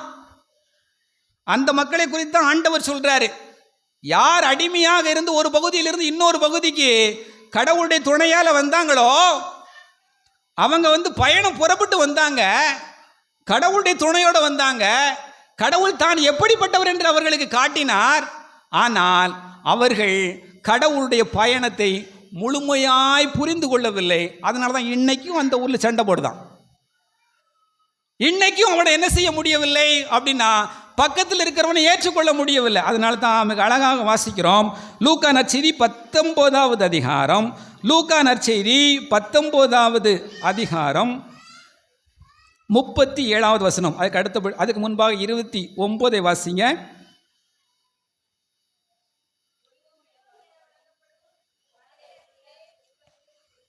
ரைட், நான் சொல்கிறேன், இது மாறிட்டுன்னு நினைக்கிறேன். ரைட், இப்போ நல்ல சமாரியன் ஓமை. இந்த நல்ல சமாரியன் ஓமையில் ஆண்டவர் ஒரு 3 பேரை காமிக்கிறார். 3 பேரில் முதலாவதாக ஒருத்தன் அடிபட்டு கிடக்கிறவனை பார்த்து பக்கத்தில் போயிட்டு பார்க்காமலே போயிடுறான் தற்செயலாக. அவன் குருவானவன் என்று சொல்லப்படுகிறது. அதுக்கு அடுத்தபடியாக இன்னொரு மனிதன் இறங்கி போகிறான், அவன் லேவியன் என்று சொல்லப்படுகிறது. 3ஆவதாக ஒரு மனிதன் போகிறான், அவனுக்கு பேர் சமாரியன். ஆண்டவரை சொல்லுகிறார். கடைசியாக ஆண்டவர் ஒருத்தருக்கு ஒரு கேள்வி கேட்பாரு, ஏப்பா இந்த 3 பேரில் உதவி செஞ்சவன் அப்படின்னு கேட்கப்ப அழகாக சொல்லுவான், அவனுக்கு அடுத்து இருந்தவன் யார் அப்படின்னு சொல்கிறப்ப அவனுக்கு உதவியவனே என்று சொல்லுவான். அப்போ ஆண்டவர் சொல்லுவார், ஏன்பா சமாரியன் தானே அவன் பேர், ஏன்பா நீ சமாரியன்னு சொல்லலை? இதுதான் இன்றைக்கு உலகத்தில் நடந்து கொண்டிருக்கிறது, குறிப்பாக இஸ்ராயேலில் நடந்து கொண்டிருக்கிறது. பக்கத்தில் உள்ளவனை அவனுக்கு என்ன செய்ய முடியலை அப்படின்னா, தன்னுடைய சகோதரனாக பார்க்க முடியலை. அவன் அவனுக்கு உதவி செய்கிறான். எப்படி உதவி செய்கிறான்னு பாருங்க. ஒரு குருவானவர் போறாரு, அந்த வார்த்தை சொல்லுகிற அவர் தற்செயலாக தான் போனாராம், ஒரு வேலையும் இல்லை. அவர் வெட்டியா போனாரு. வெட்டியா போகக்கூடிய மனுஷன் கூட கண்டுகொள்ளவில்லை. லேவியர் போகிறார், அவனும் தற்செயலாய் போகிறான், அவனும் கண்டுகொள்ளவில்லை. 3ஆவதாக சொல்லப்படுகிறது, ஒரு சமாரியம் போனா அவன் அவன் கீழே அடிபட்டு கிடந்தவனை தூக்கி அவனுடைய காயத்தை கட்டு போட்டு அவனுடைய காயத்தில் திராட்சை மதுவை வார்த்து பக்கத்தில் உள்ள சாவடிக்கு கொண்டு போய் அந்த சாவடி உரிமையாட்டவனை கவனித்துக் கொள்ளுங்கள் என்று சொல்லி கவனித்து விட்டு அடுத்த நாள் எந்திரிச்சு போகிற பொழுது, இதுக்கு மேலே செலவான நான் தந்துடுறேன்னு சொல்கிறான். அவன் கழுதை வச்சிருந்தான், அவன் திராட்சை மது வச்சிருந்தான், அவன் எண்ணெய் வைத்திருந்தான், கையில் பணமும் வைத்திருந்தான். அவன் ஏதோ தொழிலுக்கு போயிருக்கான், சும்மா வெட்டியா போகலை. ஆண்டவர் சொல்றாரு, அவன்லாம் வெட்டியா போனவன் கூட கவனிக்கலையே, வேலை வெட்டி இருந்தவன் தானே அவனை கவனிச்சிருக்கான், ஆனாலும் கூட அவன் பேரை சொல்ல முடியல. அப்போ ஆண்டவர் சொல்றாரு, அடுத்திருப்பவன் யார், அடுத்திருப்பவன் யார் என்று ஆண்டவரே உணர்த்திய போதும் கூட அடுத்தவனுடைய பேரை நம்மளால் சொல்ல முடியலை. இன்னைக்கு கூட நம்ம சொல்லுவோம், சுரண்டியில் போய் சாமான் வாங்குறப்ப, நம்ம பக்கத்து இப்படி இருப்பான்ப்பா, வெளியிருந்து வார்க்காம பாரு, அவன் ஓசியில் கொடுப்பான் அப்படின்ட்டு அங்கே போய் வாங்குதான். நீ நல்லா பாருங்க. அப்போ இன்றைக்கு நாம் வாழக்கூடிய சூழ்நிலை இன்னைக்கு இஸ்ராயேல் தேசத்தில் அதுதான் நடந்து கொண்டிருக்கிறது. அதனால தான் நான் சொல்கிறேன், கடவுள் மேலே இருந்து கீழே வந்து யார் உனக்கு அடுத்திருப்பவன் என்று சொன்ன போதும் கூட, பாலும் தேனும் பொழியும் கானான் தேசத்துக்கு அவளை கொண்டு வந்த போதும் கூட, அவனால் ஆண்டவுடைய திருப்பயணத்தை இந்த உலகிலே உணர்ந்து கொள்ள முடியவில்லை. அன்பு சகோதர சகோதரிகளே, நாம் யோவான் நற்செய்தி 1வது அதிகாரம் 14வது வார்த்தையில் வாசிக்கிறோம். யோவான் நற்செய்தி 1வது அதிகாரம் 14வது வார்த்தை. வார்த்தை மனிதரானார், நம்மிடையே குடிகொண்டார். கடவுள் பயணம் செய்தார், கீழே வந்தார். கடவுளுடைய பயணத்தை அவர்கள் புரிந்து கொள்ளவில்லை. ஏன் வந்தார், எதுக்கு வந்தார், இன்றும் மனிதர்களுக்கு புரியவில்லை. தன்னுடைய மகனை அனுப்புகிறார். வார்த்தை, எங்கோ இருந்த வார்த்தைகள், இறை வாக்குகள், இறை வாக்கினர்கள் மூலமாக சொல்லப்பட்டது, புரிந்து கொள்ளலை. தன்னுடைய மகனையே அனுப்புகிறார். வார்த்தை மகனாக இந்த உலகுக்கு வருகிறது. அந்த மகனையும் அவர் என்ன செய்யவில்லை, இந்த உலகில் புரிந்து கொள்ளவே இல்லை. அந்த மனிதனை இந்த உலகில் அவர்கள் புரிந்திருந்தால் நன்றாக பார்த்துக்கொள்ளுங்க, இன்றைக்கு உலகிலே போர்களும் இருக்காது, சண்டைகளும் இருக்காது, சச்சரவுகளும் இருக்காது. அதனால தான் இன்றைக்கு நம்முடைய திரு அவை எதிர்நோக்கின் திருப்பயணிகள் என்று சொல்லுகிற பொழுது எதிர்நோக்கி இருக்கிறோம். எதை எதிர்நோக்கி இருக்கிறோம்? கடவுள் ஒரு கானான் தேசத்தை காமிச்சார். அந்த கானான் தேசத்தை நோக்கி நாம் போகிறோம். எப்படி நாம் போகிறோம்? அந்த லட்சணையில் பாருங்கள், அந்த லட்சணையில் 4 பேர் இருக்கிறார்கள். அந்த 4 பேரும் ஒருத்தர் கட்டி பிடிச்சிக்கிட்டு போகிறாங்க. ஒருத்தர் பின்னால் ஒருத்தர் நிற்கிறாங்க. அவங்க சிலுவையை பிடிச்சிக்கிட்டு அவங்க பயணப்படுகிறார். அப்படி தான் அந்த படம் நமக்கு கொடுக்கப்பட்டிருக்கிறது. அன்பு சகோதர சகோதரிகளை, இந்த உலகிலே முதலாவதாக நாம் புரிந்து கொள்ள வேண்டிய காரியம் என்ன அப்படின்னா, நாம் கடவுளை புரிந்து கொள்ளவில்லை. நாம் ஆண்டவர் இயேசு கிறிஸ்துவினுடைய அன்பை இந்த உலகிலே புரிந்து கொள்ளவில்லை. இறுதியாக இன்றைக்கு நமக்கு 2025 கொண்டாடக்கூடிய வேளையிலே என்ன காரியம் நமக்கு சொல்லப்படுகிறது அப்படின்னா, நம்முடைய திருத்தந்தை, புதிய திருத்தந்தை தான் பொறுப்பேற்றவுடன் ஒரு காரியத்தை சொன்னார். அவர் என்ன காரியத்தை சொல்லுகிறார் அப்படின்னா, வரலாற்றை நாம் உற்று நோக்குகிறோம். நைல் நதியை பார்க்க போகிறான். நைல் நதியை ஒருத்தர் பார்க்க போகிறப்ப அவன் என்ன பண்ணுறான்னா, நைல் நதியை பார்த்துட்டு பழைய நைல் நதியும் புதிய நைல் நதியும் ஒப்பிட்டு ஒரு படத்தை போடுறான் ஃபேஸ்புக்கில். அதை பார்க்குறாங்க. பழைய நைல் நதி, இந்த நம்ம எகிப்திய தேசத்தில் இஸ்ராயல் மக்கள் இருந்தபோது உள்ள நதின்னு வச்சுக்கிட்டோமே, பறந்து விரிஞ்சு போகிறது. இப்போ உள்ள நதி ஒரு ஓடை மாதிரி போகிறது, நம்ம ஒரு ஓடை மாதிரி கொஞ்சமாக. அப்போ உள்ள நைல் நதியில் நல்லா தெளிந்த தண்ணி போகுது, அதில் படகுகள்லாம் போகிறது. இப்போ உள்ள நைல் நதியில் சாக்கடை போகிறது. அப்போ கீழே அவன் கமெண்ட்ஸ் போட்டிருக்கான். என்ன போட்டிருக்கான் அப்படின்னா, இன்னும் நாம் ஒருத்தன் அடிச்சுக்கிட்டு சண்டை போட்டுட்டு கிடந்தோம் அப்படின்னா குடிக்க கூட தண்ணி கிடைக்காம என்ன செய்வோம், இந்த உலகத்தில் செத்தே போயிடுவோம். அப்போ நமக்கு இனிமேல் அறிவு எப்போ வரும் அப்படின்னா, நாம் அன்பின் திருப்பயணிகள் அப்படிங்கிறது எப்போ நாம் புரிந்து கொள்வோம் அப்படின்னா, நாம் இந்த உலகில் எப்போ இந்த உலகத்தில் சாவுக்கு பக்கத்தில் இருக்கிறோமோ அப்போ தான் நம்ம புரிந்து கொள்வோம். நாம் இன்றைக்கு உலகம் முழுவதும் நீங்கள் நல்லா புரிஞ்சுக்கங்க, இன்றைக்கு சாவை நாம் நெருங்கி கொண்டே இருக்கிறோம். சாவு நமக்கு மிக அண்மையில் உள்ளது. நீங்கள் பயப்படாதங்க, அதான் உண்மை. இன்னும் கொஞ்ச நாள் கழிச்சா தண்ணி கிடைக்காது, காற்று கிடைக்காது, வேற என்ன கிடைக்காது? சாப்பாடு கிடைக்காது. இப்போல்லாம் நம்மால் பிளாஸ்டிக்கை தின்னு பழகிட்டான். அப்படித்தானே? நம்மால் பிளாஸ்டிக் தின்னு பழகிட்டான்ல. நீங்கள் கடையில் போய் பாருங்கள், டப்பாவாக சோப்பு கலரில் மஞ்சள் கலரில், நம்ம பிள்ளைலாம் அதுதான் திங்கி, அது பிளாஸ்டிக் தானே. ஒரு 10 வருஷம் கழிச்சு சொல்லுவார், ஏம்மா உன் பிள்ளைக்கு அடி வயிற்றில் கேன்சர் இருக்குது அப்படிம்பார். இது பிள்ளை சாப்பிடவே மாட்டேங்கி, வெறும் தண்ணியை குடிக்கி. அது சாப்பிட்டா தானே தண்ணியை குடிக்காமல் இருக்கும், அது சாப்பிடவே செய்யாது. அது வெறும் பிளாஸ்டிக்கை தின்னுட்டு அது வாட்டு தெரியுது. அப்போ இன்னும் கொஞ்ச நாள் கழிச்சு நமக்கு எதுவுமே கிடைக்காது. இந்த உலகம் இன்றைக்கு எதை நோக்கி போய் கொண்டிருக்கிறது? அழிவை நோக்கி. காரணம் என்ன? இந்த உலகில் முதலாவதாக மனுஷன் தனக்கு பக்கத்தில் இருக்கிறவனை தன்னுடைய சகோதரன் என்று உணர்ந்து கொள்ளவில்லை. இந்த உலகம் எல்லோருக்கும் பொதுவானது என்பதை இந்த உலகில் உள்ள சகோதர சகோதரிகள் புரிந்து கொள்ளவில்லை. இந்த உலகில் நாமளும் பக்கத்தில் இருக்கிறவங்களும் ஒருத்தரை ஒருத்தர் அன்பு செய்யத்தான் அழைக்கப்பட்டிருக்கிறோம் என்பதை நாம் புரிந்து கொள்ளவில்லை. இன்னைக்கு தெருவுக்கு தெரு வேறுபாடு, ஊருக்கு ஊர் வேறுபாடு, ஒரே ஊருக்குள்ளே சாதி, ஒரே ஊருக்குள்ளே மதம். அப்போ இன்றைக்கு நாம ஒன்றாக வாழ்ந்தால்தான் இந்த உலகை காக்க முடியும். ஒன்றாக வாழ்ந்தால் தான் நாளைக்கு நமக்கு திங்க சோறே கிடைக்கும் அப்படிங்கிற அறிவு இன்னும் மனிதர்களுக்கு எட்டவே இல்லை. அதனால தான் ஆண்டவர் நமக்கு இன்னும் கொஞ்ச காலத்தில் பாருங்க, ஈரானில் விழுந்த குண்டு நம்ம ஊரில் விழுந்ததுக்கு எவ்வளோ நேரம் ஆயிரும்? எவ்வளோ நேரம் ஆயிரும்? ஈரானில் போட்ட ஒரே ஒரு குண்டு இஸ்ராயல்காரன் ஒரு அணு உலையில் போட்டிருந்தான் அப்படின்னா இன்னைக்கு பாதி உலகம் இருக்காது. நம்ம என்னைக்கோ செத்து போயிருப்போம். இதை நான் சொல்லவில்லை. அந்த சண்டை முடிஞ்ச உடனே விவாதம் பண்ணுறாங்க. நம்ம ஊர் விவாதம் இல்லை, நம்ம ஊர் விவாதம் களிசடை விவாதம். அங்கே அத்தனை பேரை கொண்டுட்டாங்க, இத்தனை பேரை கொண்டாங்க, அது அந்த பிரச்சனை இந்த பிரச்சனை. அவன் வெளிநாட்டுக்காரன் விவாதம் பண்ணுவான் பாருங்க, அவனுக்கு இருக்கு அறிவு. நீ ஒரு நாள் ஆங்கில விவாதங்களை அது நம்ம ஊர் டிவியில் பார்க்கக்கூடாது.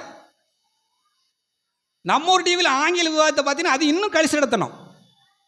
வெளிநாட்டுக்காரன் விவாதம் பண்ணுவான் வெளிநாட்டு டிவியில், அவன் போர்களை பற்றி விவாதம் பண்ணுவான். பாலஸ்தீனத்தில் சாப்பாடு இல்லாமல் கிடைக்கக்கூடிய பிள்ளைகள் கிடக்கு, அதில் கொண்டாந்து ஒரு களிசடை குண்டை போட்டு போகிறான். அந்த விவாதத்தை பாருங்க நீங்கள். அப்போ அவன் எதை விவாதம் பண்ணுகிறான் அப்படின்னா, இன்னும் இப்படியே இந்த உலகம் போச்சு அப்படின்னா, இன்னும் நாம் இந்தியாக்காரனும் பாகிஸ்தானுக்காரனும் கிரிக்கெட் பார்க்கும்போது எதிரின்னு நினச்சான் அப்படின்னா, கடைசியில் உனக்கு சோறு கிடைக்காது தம்பி, உனக்கு சாப்பாடு கிடைக்காது தம்பி, உனக்கு தண்ணி கிடைக்காது, உனக்கு காற்று கிடைக்காது. ஏன்னா எல்லாத்தையும் ஓட்டையை போட்டு அள்ளிட்டு போயாச்சு. அப்போ நாம் இந்த உலகத்தில் முதலாவதாக தெரிந்து கொள்ள வேண்டிய காரியம், நாம் திருப்பயணிகள், நாம் பயணம் செய்கிறோம். நாம் பயணம் செய்கிற பொழுது இந்த உலகத்தில் முதலாவதாக நாம் எல்லோரோடும் பயணம் செய்கிறோம். அதனால தான் பவுல் மிக அழகா சொல்லுவார், கிறிஸ்துவுக்குள் ஆண் என்றும் பெண் என்றும் இல்லை, ரோமன் என்றும் கிரேக்கன் என்றும் இல்லை, அடிமை என்றும் உடிமை குடிமகன் என்றும் இல்லை, நீங்கள் கிறிஸ்துவுக்குள் ஓருடலாய் இருக்கிறீர்கள். இந்த உலகத்திலையும் அதுதான். அமெரிக்காக்காரன் இந்தியாக்காரன் இல்லை, பாகிஸ்தானுக்காரன் பங்களாதேஷ்காரன் இல்லை, இந்த உலகத்தில் கருப்புன்னு வெள்ளன்னு இல்லை, கேரளாக்காரன் தமிழ்நாட்டுக்காரனும் இல்லை. இன்னும் கொஞ்ச காலத்தில் நாம் ஒவ்வொருவரும் அன்பாய் இந்த உலகத்தில் கடவுள் நம்ம ஒவ்வொருவரையும் ஆதாம் ஏவாளின் மூலமாகத்தான் இந்த சமூகத்தை உருவாக்கி இருக்கிறார் என்பதை உணர்ந்து கொள்ளவில்லை என்றால், நாளைக்கு நம்ம ஊர் நமக்கு சொந்தம் இல்லை, நாம் எல்லாருமே மேலே நேர ஒரே குண்டில் பரலோகத்து போயிடுவோம். ரொம்பலாம் நாம் காத்திருக்க வேண்டாம். அப்போ இந்த உலகத்தில் முதலாவதாக நாம் தெரிந்து கொள்ள வேண்டிய காரியம், கடவுள் இந்த உலகிலே நாம் ஒவ்வொருவரையும் சகோதர சகோதரிகளாக படைத்திருக்கிறார். கடவுள் இந்த உலகிலே நம்ம ஊரில் நம்ம பக்கத்து வீட்டுக்காரன் இருக்கிறவன் அவன் சமூகத்தை சார்ந்தவனாக இருந்தாலும் சரி, எந்த சாதியை சார்ந்தவனாக இருந்தாலும் சரி, எந்த மதத்தை சார்ந்தவனாக இருந்தாலும் சரி, எல்லோருக்கும் சோப்பில் தான் ரத்தம் ஓடுது அப்படிங்கிறதை நாம் புரிந்து கொள்ள வேண்டும் என்பதற்காகத்தான் இன்றைக்கு நாம் அன்பின் திருப்பயணிகளாய் வாழ்வதற்கு அழைக்கப்பட்டிருக்கிறோம். நமக்குள் எந்த வேறுபாடும் இல்லை. கடவுள் நாம் ஒவ்வொருவரையும் ஒரே இனத்திலிருந்து தான் படைத்திருக்கிறார். அந்த இனத்துக்கு பேரே மனித இனம். நாம் இந்த உலகத்தில் ஒரே கடவுளுடைய பிள்ளைகள் என்பதை நாம் உணர்ந்து கொண்டோம் அப்படின்னா, இந்த உலகம் மிகவும் அருமையானதாக ஆனந்தமானதாக இந்த உலகிலே மாறும். அதனால்தான் கடவுள் இந்த உலகில் மேலே இருந்து கீழே இறங்கி வந்தார். அதனால்தான் கடவுள் உருவமற்று இருந்தவர் இந்த உலகிலே உருவம் எடுத்தார். அன்பு சகோதர சகோதரிகளே, கடவுளை நாம் இந்த உலகிலே புரிந்து கொள்வதற்கு முதலாவதாக நாம் இந்த உலகிலே செய்ய வேண்டிய காரியம், நீங்கள் ஒரே கடவுளுடைய பிள்ளைகள், அன்பின் திருப்பயணிகள் என்பதை புரிந்து கொள்ளுங்கள். நீங்கள் ஒரே கடவுளுடைய பிள்ளைகள், அன்பின் திருப்பயணிகள் என்று புரிந்து கொண்டால், எங்கேயோ புறப்பட்ட கடவுள் நிச்சயமாக அவர் உங்கள் மத்தியிலே வாழ்கிறார், உங்கள் ஒவ்வொருவரையும் ஆசீர்வதிக்கிறார். நீங்கள் நிறைவாய் ஆண்டவரால் ஆசீர்வதிக்கப்பட்டிருப்பீர்கள். ஆமென்.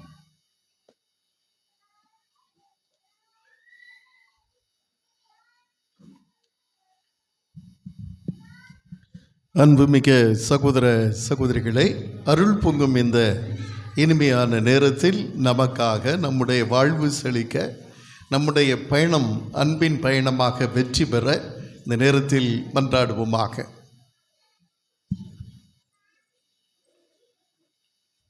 ஞானத்தின் ஊற்றாகிய இறைவா, திரு அவை ஆண்டு வழிநடத்தும் திருப்பணியார்களை உமது பாதத்தில் ஒப்புக்கொடுக்கிறோம்.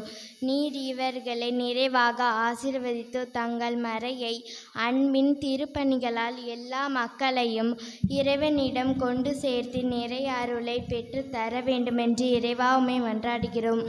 ஆண்டவரே, எங்கள் மன்றாட்டை கேட்டருளும். உலகில் வாழும் ஒவ்வொரு குடும்பத்திற்காக இறைவா உம்மை வேண்டுகிறோம். இன்றைய உலகத்தில் குடும்பங்கள் பல சோதனைகளால் சீரழியும் சூழ்நிலைகள் இருக்கின்றன. உமது அன்பை அடிப்படையாக கொண்டு மன்னிப்புடனும் பொறுமையுடனும் உறவுகளை காக்க ஆவியால் புனிதமான குடும்பமாக வாழ வரம் வேண்டும் என்று இறைவா உம்மை மன்றாடுகிறோம். ஆண்டவரே எங்கள் மன்றாட்டை கேட்டருளும்.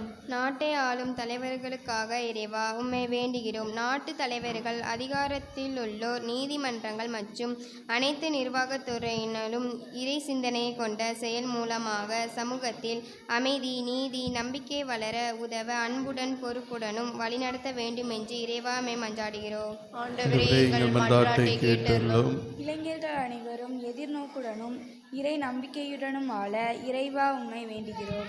இளைய தலைமுறை அன்பின் பாதையில் நடந்து உம்மை அடையவும் உலக அறிப்புகளிலும் சோதனைகளிலும் வழி தவறாமல் நம்பிக்கையில்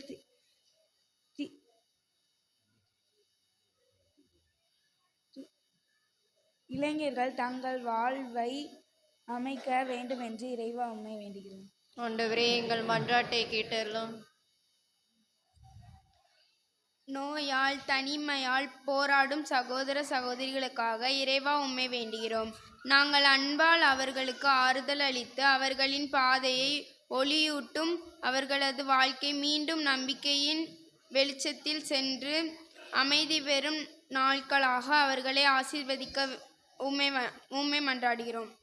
ஆண்டவரே எங்கள் மன்றாட்டை கேட்டருளும். கரங்களை குப்பி கண்களை மூடி நம்முடைய குடும்ப தேவைகளுக்காக வேண்டுவோம். ஆசியாருடைய திருவிழாவை தொடங்கியிருக்கிற நாம் நன்றி சொல்ல ஏராளமான காரியங்கள் உள்ளன. சிறப்பாக இந்த ஆண்டு நம்முடைய குடும்பத்திற்கு நிறைவேற்றப்பட வேண்டிய நாம் எதிர்பார்க்கின்ற நன்மைகள் நிறைவேற இந்த நேரத்தில் நம்முடைய வேண்டுதல்களை எழுப்புவோம். அன்பின் இறைவா, எங்களை ஒன்றிணைத்த பேரருளுக்காய் நன்றி செலுத்துகிறோம். குடும்பங்களுக்கு கொடுத்த ஆசீர்வாதங்களுக்காக நன்றி. அருமையான திறமையான பிள்ளைகளை கொடுத்து ஆசீர்வதித்திருக்கிறீர். அவர்களுடைய எதிர்காலத்தை உம்முடைய திருப்பாதத்திலே ஒப்புக் கொடுக்கின்றோம். ஆண்டவரே, கல்வியிலும் எதிர்கால வளமான காரியங்களிலும் வெற்றி பெற உம்முடைய அருளை தேடுகிறோம். ஊரில் இருக்கிற அனைத்து குடும்பங்களையும் நீர் ஆசீர்வதித்தருளும். நல் உறவு கொண்டு நல்ல தோழமை உணர்வோடு இணைந்து செயல்படக்கூடிய ஆற்றலையும் அருளையும் தந்திருக்கிறேன். இதற்காக நன்றி கூறுகிறோம். இன்னும் எங்களை இணைத்து உமக்கு நன்றி செலுத்தக்கூடிய ஆசீர்வாதத்தை தாரும். திருவிழா நாட்களிலே இன்னும் உம்முடைய பேரருளை பெற்றுக்கொள்ளுகின்ற அருளை நாங்களும் பெறுவோமாக. ஆண்டவராகிய கிறிஸ்து வழியாக உம்மை மன்றாடுகிறோம். ஆமேன்.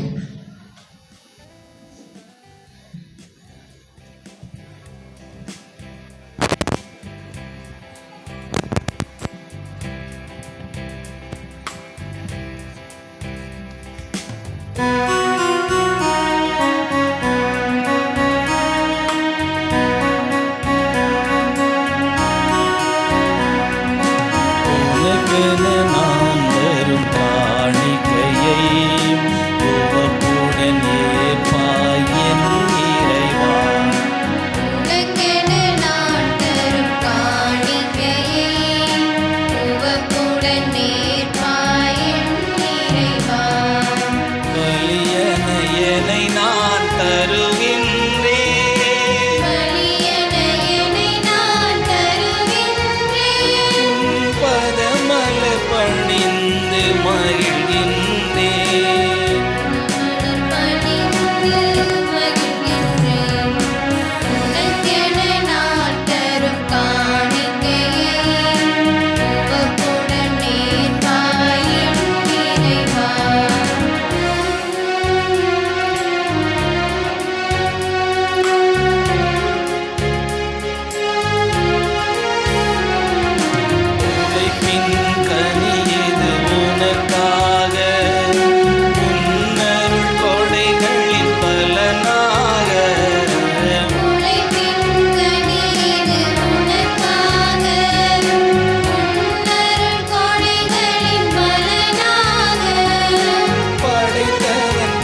சகோதர சகோதரிகளே, என்னுடையதும் உங்களுடையதுமான இந்த பலி எல்லாம் வல்ல இறைவனாகிய தந்தைக்கு ஏற்புடையதாகும்படி மன்றாடுங்கள். ஆண்டவர் தமது பெயரின் புகழ்ச்சிக்காகவும் மாட்சிக்காகவும் நமது நன்மைக்காகவும் புனித திருஅவை அனைத்தின் நலனுக்காகவும் உமது கையில் இருந்து இப்பலியை ஏற்றுக்கொள்வதாக. ஆண்டவரே இறைவா, புனித இன்னாசியாரின் நவநாள் விழாவில் நாங்கள் அளிக்கின்ற காணிக்கைகள் உமக்கு உகந்தனவாய் இருப்பனவாக்க. புனிதத்திற்கெல்லாம் ஊற்றாக நீர் ஏற்படுத்தும் தூய்மை மிகு இந்த மறைபொருட்கள் எங்களையும் உண்மையினால் புனிதப்படுத்துவனவாக. எங்கள் ஆண்டவராகிய கிறிஸ்து வழியாக உம்மை மன்றாடுகிறோம்.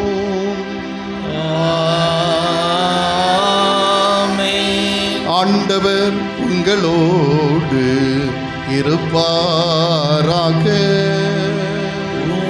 ஆன்மாவோடும் இருப்பாராக.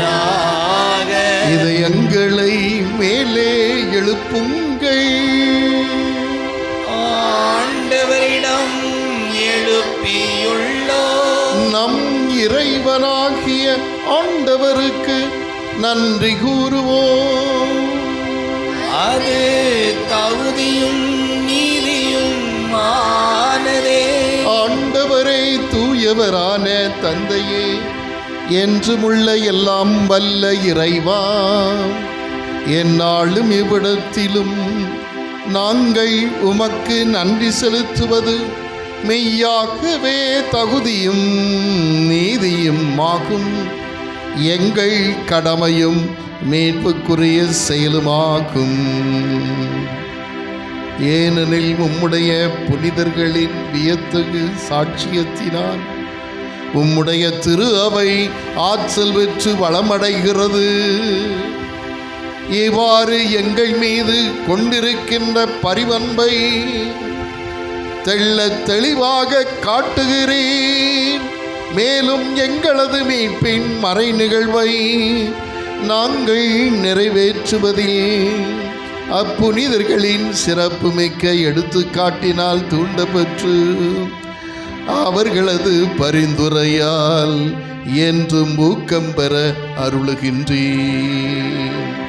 ஆகவே வானக தூதர்கள் அணிகள் அனைவரோடும் சேர்ந்து நாங்களும் உம்முடைய பெருமையினை பறைசாற்றி முடிவின்றி ஆர்ப்பரித்து வாழ்த்துவதாவது.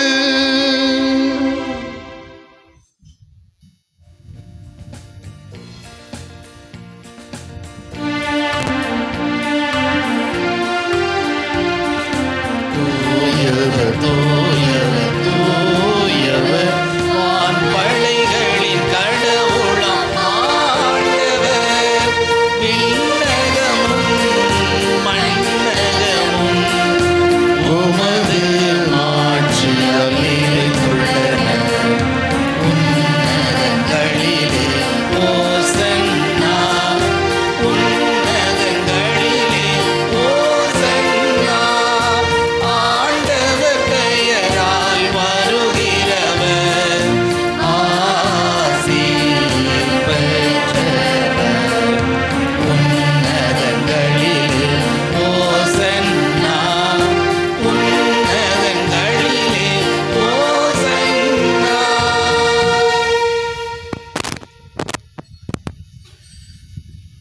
நம்முடைய வாழ்வின் பயணமானது இயேசுவோடு இணைந்திருக்கிற பயணம். அன்பை பெற்றுக்கொண்டு அன்பினால் வாழுகின்ற பயணம். நாம் அன்பை நோக்கியே செல்கிறோம், அன்பை வெளிப்படுத்துகிறோம். அன்புதான் எல்லாம் என்று நாம் நம்புகின்றோம். நம்முடைய நம்பிக்கையின் பயணம் அன்பினால் நிறைவுற இயேசுவின் அன்பு நம்முடைய வாழ்வை நிறைக்க வேண்டுவோம். ஆண்டவரே, நீர் மெய்யாகவே தூயவர், தூய்மை அனைத்திற்கும் ஊற்று. ஆகவே உம்முடைய ஆவியானவரை பொழிந்து இந்த காணிக்கைகளை தூய்மைப்படுத்த வேண்டுகிறோம். இவ்வாறு எங்கள் ஆண்டவர் இயேசு கிறிஸ்துவின் உடலும் இரத்தவுமாக எங்களுக்கு இவை மாறுவனவாக. அவர் பாடுபட உளம்கனிந்து தம்மை கையளித்த போது அப்பத்தை எடுத்து நன்றி செலுத்தி அதை பிட்டு தம்முடைய சீடர்களுக்கு அளித்து அவர் கூறியதாவது: அனைவரும் இதிலிருந்து பெற்று உண்ணுங்கள், ஏனெனில் இது உங்களுக்காக கையளிக்கப்படும் என் உடல். ஆராதிக்கின்றோம், நாங்கள் ஆராதிக்கின்றோம் இயேசுவின் திருவுடலை ஆராதிக்கின்றோம்.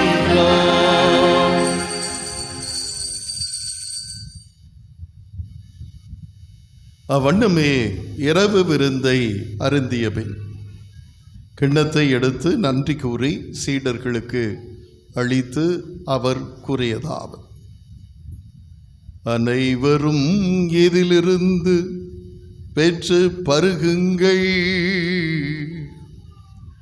ஏனெனில் இது புதிய நிலையான உடன்படிக்கைக்குரிய என் இரத்தத்தின் கிண்ணம். இது பாவ மன்னிப்புக்கு என்று உங்களுக்காகவும் பலருக்காகவும் சிந்தப்படும். இதை என் நினைவாக செய்யுங்கள். ஆராதிக்கின்றோம், நாங்கள் ஆராதிக்கின்றோம் இயேசுவின் திரு ரத்தத்தை ஆராதிக்கின்றோம்.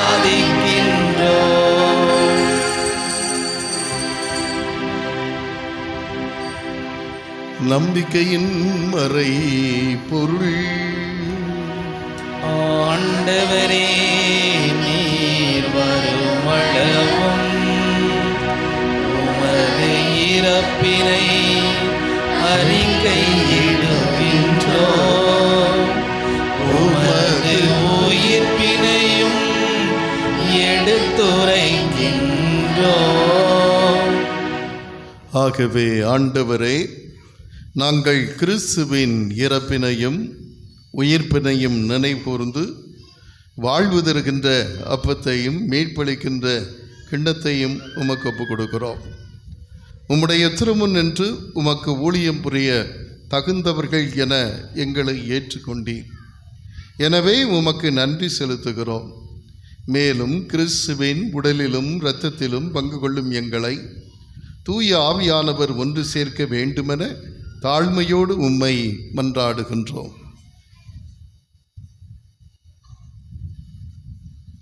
ஆண்டவரை, உலகம் முழுவதும் பரவி இருக்கும் அது திரு அவையை நினைவு கூர்ந்தருளும். எங்கள் திருத்தந்தை லியோ, எங்கள் ஆயர் அந்தோணிசாமி, எல்லா திருநிலையினர் ஆகிய அனைவரோடும் உமது திரு அவை அன்பில் நிறைவு பெறச் செய்தருளும். மேலும் உயிர்த்தலும் எதிர்நோக்குடன் துயில் கொள்ளும் எங்கள் சகோதரர் சகோதரிகளையும் இறந்தோர் அனைவரையும் இரக்கத்துடன் நினைவு கூர்ந்து உமது திருமுக ஒளியின் ஒளியேற்றருளும். எங்கள் அனைவர் மீதும் இரக்கமாயிரும். கடவுளின் கன்னித்தாயான புனித மரியா, அவருடைய கணவரான புனித யோசேப்பு, புனித திருத்தூதர்கள், எங்கள் பாதுகாவலர் புனித லொயாலா இன்னாசியார், இவ்வுலகில் உமக்கு உகந்தவராயிருந்தோராகிய புனிதர் அனைவருடனும் நாங்கள் நிலைவாழ்வில் பங்கு கொள்ளும் தகுதி பெற்று உம் திருமகன் இயேசு கிறிஸ்து வழியாக உம்மை புகழ்ந்தேத்தும் வரமருள உம்மை மன்றாடுகின்றோம்.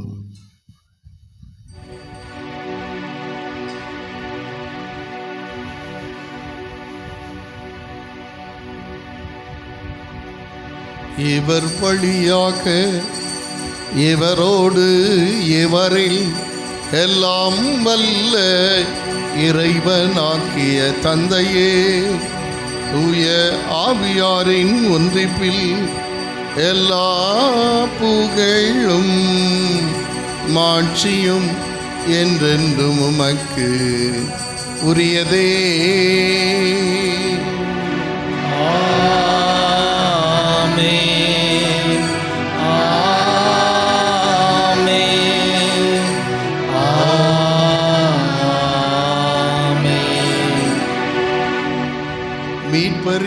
கட்டளையால் கற்பிக்கப்பட்டு இறை படிப்பினையால் பயிற்சி பெற்ற நாம் இணைந்து பாடுவோம்.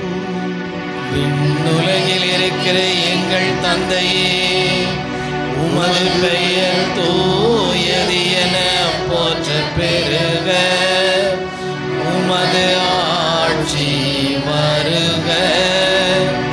உமது திருவுளம் விண்ணுலகில் நிறைவேறுவது போல மண்ணுலகிலும் நிறைவேறுக. எங்கள் அன்றாட உணவை இன்று எங்களுக்கு தாரும். எங்களுக்கு எதிராக குற்றம் செய்வோரை நாங்கள் மன்னிப்பது போல எங்கள் குற்றங்களை மன்னியும். எங்களை சோதனைக்கு உட்படுத்தாதேயும், தீமையிலிருந்து எங்களை விடுவித்தருளும். ஆண்டவரே, தீமை அனைத்திலும் இருந்து எங்களை விடுவித்து எங்கள் வாழ்நாளில் அமைதியை கனிவுடன் அருள மன்றாடுகின்றோம். உமது இரக்கத்தின் உதவியால் நாங்கள் பாவத்திலிருந்து எப்பொழுதும் விடுதலை பெற்றவர்களாய் யாதொரு கலக்கமும் இன்றி நலமாய் வாழ்வோமாக. நாங்கள் எதிர்நோக்குகின்ற பேரின்பத்திற்காகவும் மீட்பராகிய இயேசு கிறிஸ்துவின் வருகைக்காகவும் காத்திருக்கின்றோம். ஏனெனில் ஆட்சியும் வல்லமையும் மாட்சியும் என்றென்றும் உமதே. ஆண்டவரே இயேசு கிறிஸ்துவே, அமைதியை உங்களுக்கு விட்டுச் செல்கிறேன், என் அமைதியை உங்களுக்கு அளிக்கிறேன் என்று உம்முடைய திருத்தூதர்களுக்கு மொழிந்தீரே. எங்கள் பாவங்களை பாராமல் உம்முடைய திரு அவையின் நம்பிக்கையை கண்ணோக்கி உமது திருவுளத்திற்கேற்ப அதற்கு அமைதியையும் ஒற்றுமையும் அளித்தருள்வீராக. என்றென்று வாழ்ந்து ஆட்சி செய்கின்றவர் நீரே.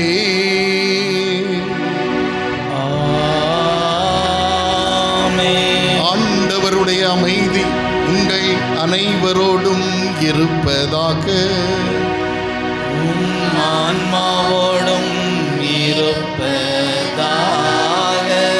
ஒருவருக்கொருவர் அமைதியை அறிவித்து மகிழ்வோம்.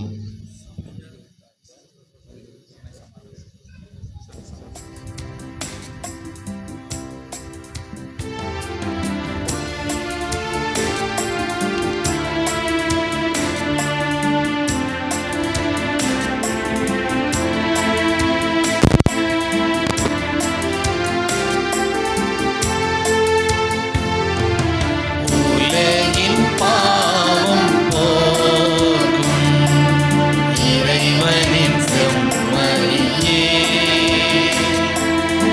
எம்மேல் இரக்கம் வையும்.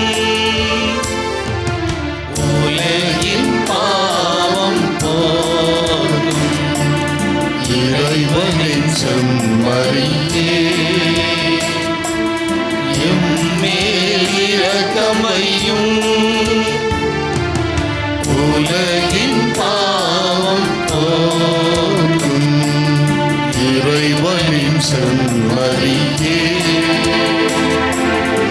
எமக்கு அமைதி அருளும்.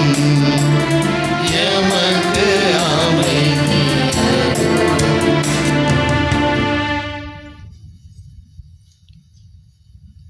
இதோ இறைவனின் செம்மறி, இந்த உலகின் பாவங்களை போக்குகின்றவர். சிலுவையின் வழியாக அன்பை நமக்கு தந்த இயேசு இவர்தான். இவருடைய அன்பு மிகுந்த இந்த விருந்திற்கு அழைக்கப்பட்டிருக்கிற நாம் அனைவரும் பேறு பெற்றவர்கள்.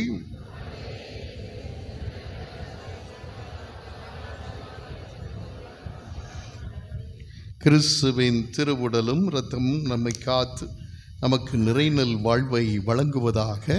ஆமென்.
ஏங்குகின்றதே இறைவா, என் நெஞ்சமுனை பாடுகின்றது.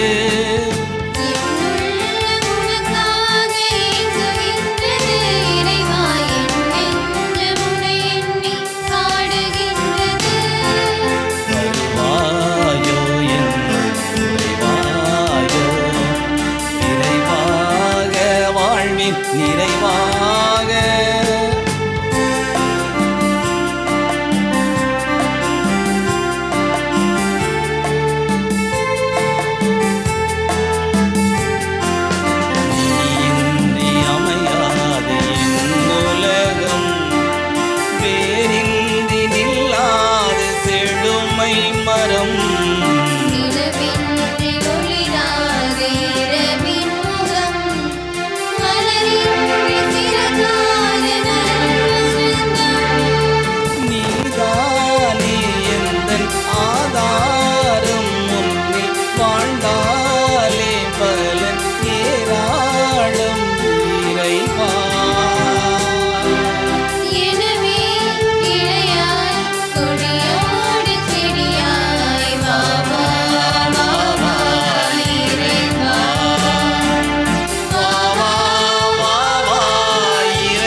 கிடைப்பதில்லை, மாறாத செல்வங்கள் உலகில் இல்லை.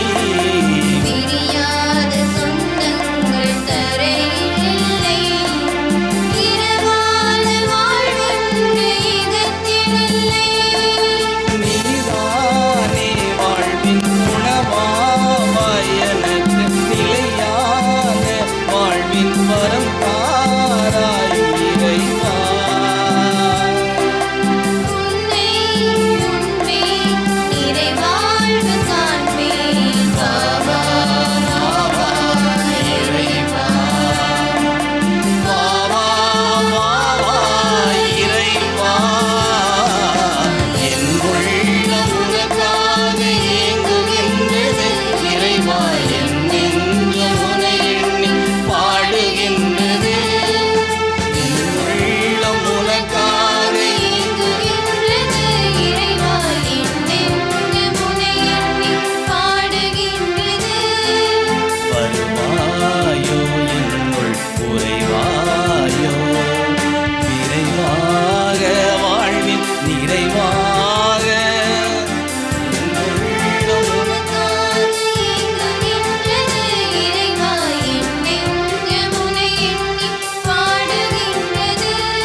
கண்களை மூடி கரங்களை குவித்து ஆண்டவருக்கு நன்றி சொல்லுவோம். நம்மை சந்திக்க வந்திருக்கக்கூடிய ஆண்டவர் மிக பெரியவர், வல்லமையான காரியத்தை நம்முடைய மத்தியிலே செய்யக்கூடியவர்.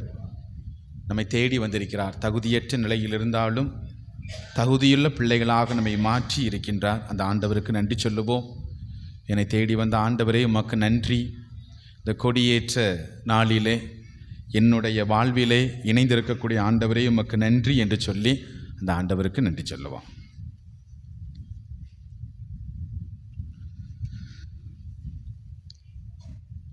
ஆண்டவர் இயேசுவில் அன்பு நிறைந்த சகோதர சகோதரிகளே, இறைவனுடைய அருளால் ஆசீரால் மிக சிறப்பாக இந்த நாளிலே நம்முடைய பாதுகாவலர் புனித லோயலா இன்னாசியாருடைய திருவிழாவினுடைய கொடியை ஏற்றி அருளையும் ஆசிரையும் ஆண்டவருடைய திருவுடல் வழியாக நாம் நிறைவாக பெற்றிருக்கின்றோம். உண்மையிலே இந்த நாளிலே கடவுளுக்கு நாம் நன்றி சொல்கின்றோம். இந்த முதல் நாளிலே நம்முடைய எளிமையான அழைப்பை ஏற்று இந்த திருப்பலியை நிறைவேற்றி தந்திருப்பவர் நம்முடைய அன்பிற்கும் பாசத்துக்கும் உரிய அன்பு தந்தை அருட்தந்தை அருள் அம்புரோஸ் அவர்கள். நம்முடைய முன்னாள் பங்கு தந்தை, இந்நாள் அம்பை பங்கு தந்தையாக மிக சிறப்பாக செயல்பட்டு கொண்டிருக்கிறார்கள். பிரியமான சகோதர சகோதரிகளே, நம்முடைய அன்பு தந்தையை பற்றி உங்களுக்கு சொல்ல வேண்டும் என்று தேவையில்லை. எல்லோருமே அறிந்திருக்கிறீர்கள். சிறப்பாக இன்னும் அவருடைய உறவிலே அவருடைய அன்பிலே நமக்கு இடம் உண்டு என்பதை அவர் இந்த ஊருக்கு வந்தபோதே எல்லோரும் சூழ்ந்து நின்று நல்லா இருக்கீங்களா, இன்னும் இளமையாக இருக்கிறீர்கள் என்று சொல்லி நாம் நலம் விசாரித்தோம். உண்மையிலே அவருடைய அன்பு நம்முடைய உள்ளத்திலே நிறைவாக இருக்கிறது என்பதை இந்த நிகழ்வு, இந்த சந்திப்பானது நமக்கு வெளிப்படுத்தி இருக்கின்றது.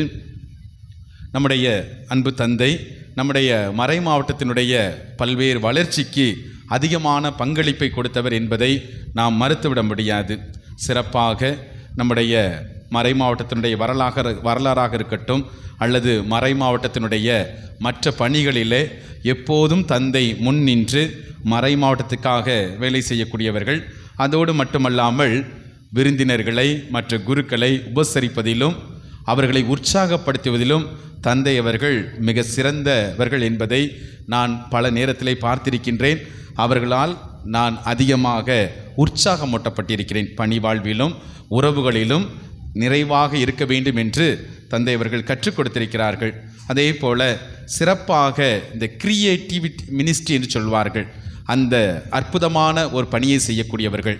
எந்த பங்கில் சென்றாலும் அந்த பங்கிலே அற்புதமான பணிகளை செய்யக்கூடியவர்கள்.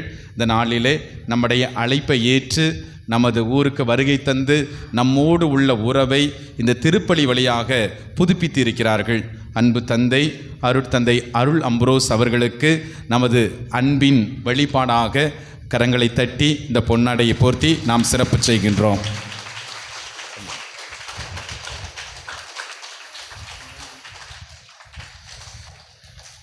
மேலும் இந்த நாளிலே மிக சிறப்பாக அன்பின் திருப்பயணிகளாக மாற வேண்டும் என்று சொல்லி வாழ்வினுடைய யதார்த்த நிகழ்வுகளை நமக்கு சுட்டிக்காட்டி கடவுள் பயணம் செய்கிறார், நாமும் பயணம் செய்கின்றோம்.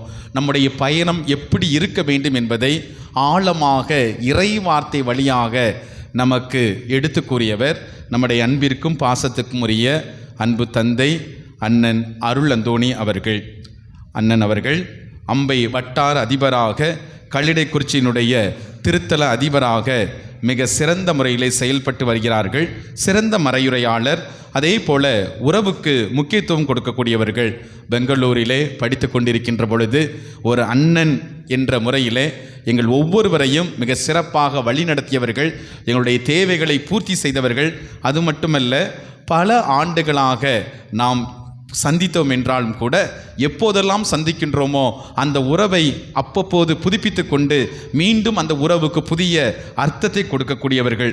சட்டத்தையும் திருச்சபை சட்டத்தையும் கற்று முறைப்படி தேர்ந்தெடுக்கிறார்கள். பழகுவதற்கு இனியவர், எளிமையானவர். இந்த நாளில் நாம் அழைத்த போது நம்முடைய உறவின் நிறைவான நம்பிக்கையிலே வந்து சிறப்பாக நமக்கு நம்பிக்கை ஊட்டியிருக்கிறார்கள். அன்பு தந்தை அவர்களுக்கு நம்முடைய கரங்களை தட்டி வாழ்த்துக்களையும் நன்றியும் அன்போடு தெரிவித்துக் கொள்கின்றோம். அன்புக்குரிய சகோதர சகோதரிகளே, எப்போதும் நமது உறவில், எப்போதும் நம்முடைய நட்பில், எப்போதும் நம்முடைய ஆன்மீக பணியில் நமக்கு உறுதுணையாக இருந்து நம்மோடு இணைந்து இந்த பணிகளை செய்யக்கூடியவர்கள் நம்முடைய அன்பிற்கும் பாசத்துக்கும் உரிய அன்பு தந்தை அண்ணன் ஜோசப் ராஜன் அவர்கள். மிக சிறந்த முறையிலே நம்முடைய குடும்பத்தை அறிந்திருப்பவர். நம்முடைய முன்னாள் பங்கு தந்தை, நமக்கு அருகில் இருக்கக்கூடிய அந்தோணியார் திருத்தலத்தினுடைய திருத்தல அதிபராக மிக சிறப்பாக செயல்பட்டு கொண்டிருக்கிறார்கள். சுரண்டைக்கு செல்கின்ற போதெல்லாம் உறவை புதுப்பித்திருப்போம். இந்த நாளிலே நம்மோடு இணைந்து நமக்காக, நமது குடும்பத்துக்காக ஜெபித்து இருக்கிறார்கள் அண்ணன் அருட்தந்தை ஜோசப் ராஜன் அவர்களுக்கு நமது கரங்களை தட்டி வாழ்த்துக்களையும் நன்றியையும் அன்போடு தெரிவித்துக் கொள்கின்றோம். அன்புக்குரியவர்களே, இந்த நாளிலே நம்முடைய ஊருக்கு முதலாக வருகை தந்திருப்பவர் நமக்கு அருகில் இருக்கக்கூடிய புதிய பங்கான தன்னித்தினுடைய புதிய பங்கு தந்தை அவர்கள். தம்பி அவர்கள் மிக சிறப்பாக பணி செய்யக்கூடியவர்கள். கடந்த வருடங்களிலே வெளிநாட்டிலே பணி செய்து இப்போது நம்முடைய அருகில் இருக்கக்கூடிய தன்னூத்திலே அவர்கள் பங்கு தந்தையாக பொறுப்படுத்தியிருக்கிறார்கள். தம்பி அவர்களும் மிகச்சிறந்த முறையிலே மறையுரை நிகழ்த்தக்கூடியவர்கள். மிகச்சிறந்த முறையிலே தன்னூத்திலே பணியாற்றி கொண்டிருக்கிறார்கள் என்பதை அறிகின்ற பொழுது மிகவும் மகிழ்ச்சி அடைகிறது. இந்த நாளில் மட்டுமல்ல, இனி வர இருக்கக்கூடிய நாட்களிலும் நம்மோடு உடனிருந்து சிறப்பாக நமக்காக ஜெபிப்பார்கள். அன்பு தந்தை தம்பி சுந்தர் அவர்களுக்கு நமது கரங்களை தட்டி வாழ்த்துக்களையும் நன்றியும் அன்போடு தெரிவித்துக் கொள்கிறோம். என் பிரியமான சகோதர சகோதரிகளே, திருப்பலி முடிந்தவுடன் அனைவருக்கும் விருந்து ஏற்பாடு செய்யப்பட்டிருக்கிறது. எனவே இந்த அன்பின் விருந்திலே பங்கெடுக்குமாறு அன்போடு கேட்டுக்கொள்கிறேன். பிரியமானவர்களே, நாளை தாவீது அன்பயத்தை சார்ந்த குடும்பங்கள் சிறப்பு செய்வார்கள். சரியாக 6:15 மணிக்கு ஜெபமாலையும் நவநாள் மன்றாட்டும், அதனைத் தொடர்ந்து திருப்பலியும் நற்கருணை ஆசீரும் நடைபெறும் என்பதை அன்போடு தெரிவித்துக் கொள்கிறேன். இன்னைக்கு வந்த மாதிரி நாளைக்கு என்ன செய்யணும்? எல்லாரும் வரணும். 10 நாட்கள் நாம் தான் திருவிழா கொண்டாடுதோம், நாம் தான் வரி போட்டிருக்கிறோம் இல்லையா? வேறு யாருக்கும் வரி போடலை, வேறு யாருக்கும் என்ன செய்யலை, பூசை வைக்கலை. நமக்காக நன்றி செலுத்துவதற்கு நாம் ஏற்பாடு செய்த இந்த திருவிழாக்களிலே எல்லாரும் முழுமையாக பங்கெடுக்க வேண்டும். இப்போ தாவீது அன்பி அப்படின்னா அந்த தாவீது அன்பை சார்ந்த எல்லா குடும்பங்களும் என்ன செய்ய வேண்டும்? பங்கெடுக்க வேண்டும், மற்றவர்களையும் பங்கெடுக்க வைக்க வேண்டும். எனவே அன்புக்குரியவர்களே, சரியாக 6:15 மணிக்கு நம்முடைய ஆலயத்திலே ஜெபமாலையும் அதனைத் தொடர்ந்து நிகழ்வுகளும் இருக்கும். முழுமையாக பங்கெடுக்க உங்களை அன்போடு அழைக்கின்றேன். நம்முடைய இந்த திருவிழா நாட்களிலே நடைபெறக்கூடிய ஒவ்வொரு நிகழ்வும் அர்த்தமுள்ள வகையில் அமைய வேண்டும். எந்த ஒரு நிகழ்வாக இருக்கட்டும், அதிலே அன்பு இருக்க வேண்டும், ஒற்றுமை இருக்க வேண்டும், ஒன்றாக செயல்படுகிறோம் என்ற அந்த குடும்ப உணர்வு நம்மில் மேலோங்கி இருக்க வேண்டும். எனவே பார்த்து திருவிழா கொண்டாடி கொண்டிருக்கின்றோம். எனவே வேறுபாடு பாகுபாடு எல்லாவற்றையும் களைந்து நாம் அனைவரும் லோயலா என்னாசியாருடைய பாதுகாப்பின் கீழ் ஒரே குடும்பம் என்ற ஒன்று உணர்வோடு தொடர்ந்து இந்த திருவிழா நாட்களிலே பயணிக்க உங்களை அன்போடு அழைக்கின்றேன்.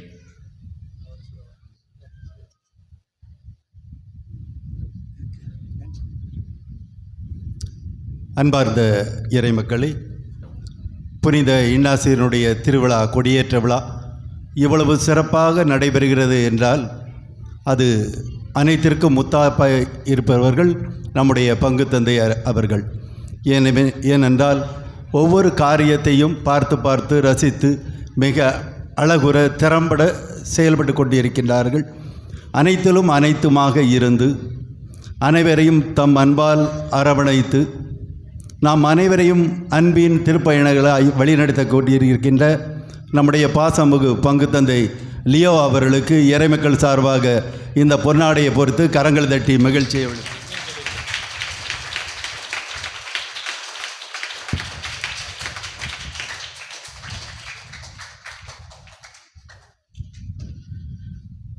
அன்புக்குரியவர்களே, என்னை அன்போடு அழைத்து இந்த அருமையான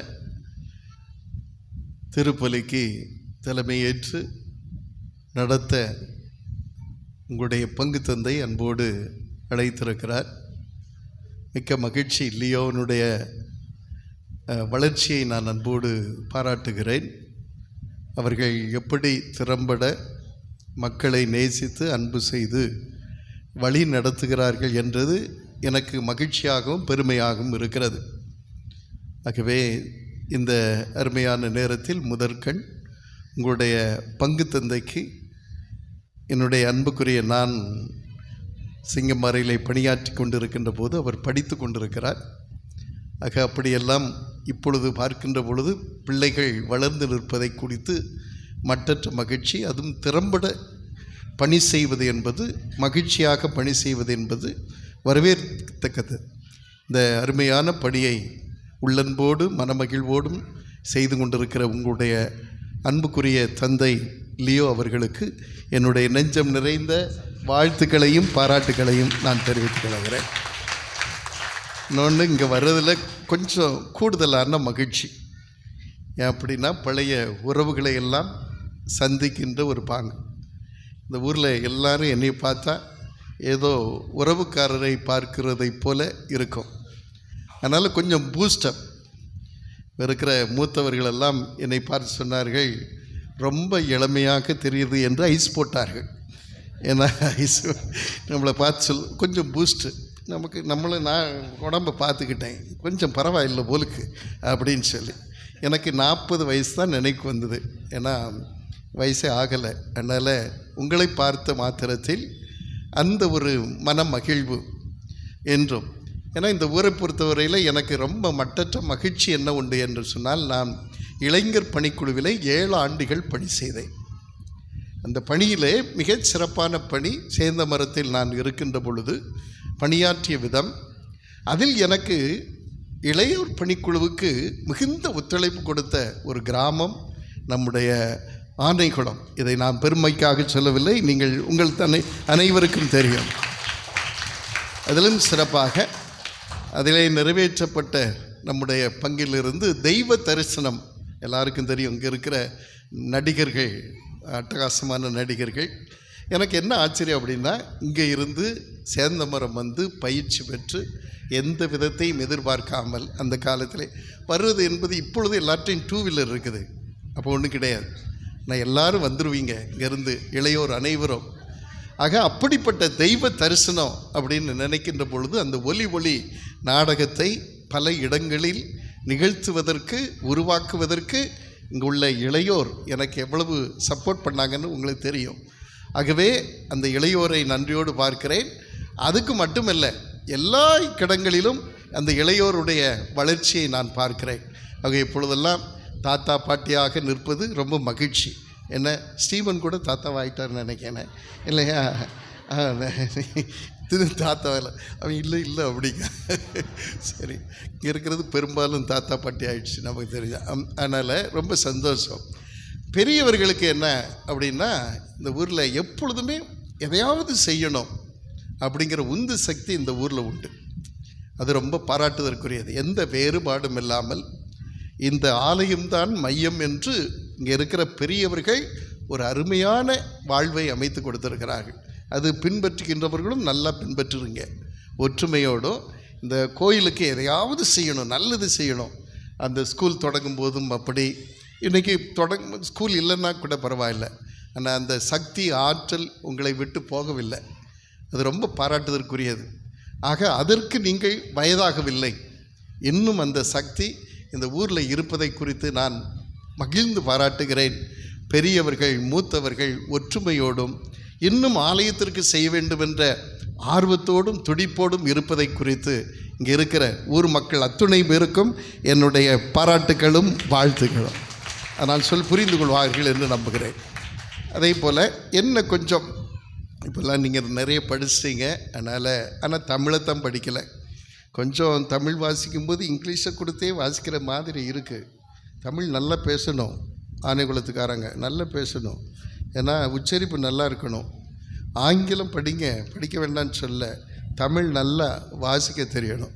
அது ரொம்ப முக்கியமானது. தமிழை மறந்துட முடியாது, தாய்மொழியை மறந்துட முடியாது. ஆக இன்றைக்கும் இன்னும் இறையழைத்தல் வர வேண்டும். அன்புக்குரிய ஆலயத்திற்கு இன்னும் அந்த ஒத்துழைப்பு கொடுத்து அந்த ஊக்கம் குறையாமல் செயல்பட வேண்டும். மூத்தவர்களும் மற்றவர்களும் இணைந்து செயல்பட வேண்டும் என்று நான் அன்போடு உங்களை ஆசிக்கின்றேன். பெரியவர்களுக்கும் அன்பர்களுக்கும் ஊரில் இருக்கிற அத்துணை பேருக்கும் இத்தனை சிறப்பாக தொடங்கியிருக்கிற உங்கள் அனைவருக்கும் மீண்டும் என்னுடைய வாழ்த்துக்களையும் பாராட்டுக்களையும் தெரிவித்துக் கொள்கிறேன். அருமையாக எங்களுடைய மறைவட்ட அதிபர் தந்தை மிக அருமையாக இன்று மறைவுரை ஆற்றினார்கள். அவர் வந்திருப்பது என்னுடைய இளமையானாலும் என்னுடைய தோழமையில் இருக்கிற உங்களுடைய அன்புக்குரிய தந்தை ஜோசப் ராஜன், அதுக்கு பேரை புதுமராஜன் மாற்றிட்டார், எனக்கு என்ன பேர் ஜோசப் ராஜன் அவர்களுக்கும் அருமை தம்பி இப்பொழுது தன்னூத்திலே புதிதாக அந்த வளர்ச்சி பணியை மேற்கொள்ள இருக்கின்ற அதையும் மறை மாவட்ட திருத்தலமாக நீங்கள் உயர்த்த வேண்டும் என்று சொல்லி சுந்தர் அவர்களையும் அன்போடு பாராட்டுகிறேன். உங்கள் அனைவருக்கும் என்னுடைய மகிழ்வான வாழ்த்துக்கள். எழுந்து நிற்போம். மன்றாடுவோமாக்கு. ஆண்டவரே, புனித இன்னாசியாரை நினைவு கூர்ந்து இந்த புகழ்ச்சி பலி வழியாக உமக்கு நன்றி கூறுகின்றோம்.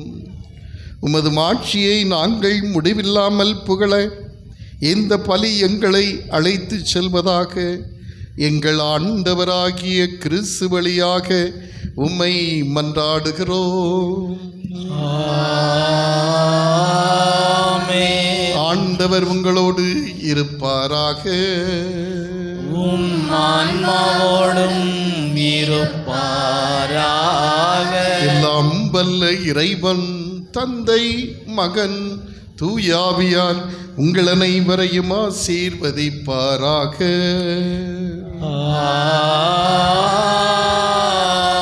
இறை அன்பிலும் உறவிலும் சென்று வாருங்கள். இறைவனை போற்றுங்கள். இறைவனுக்கு நன்றி.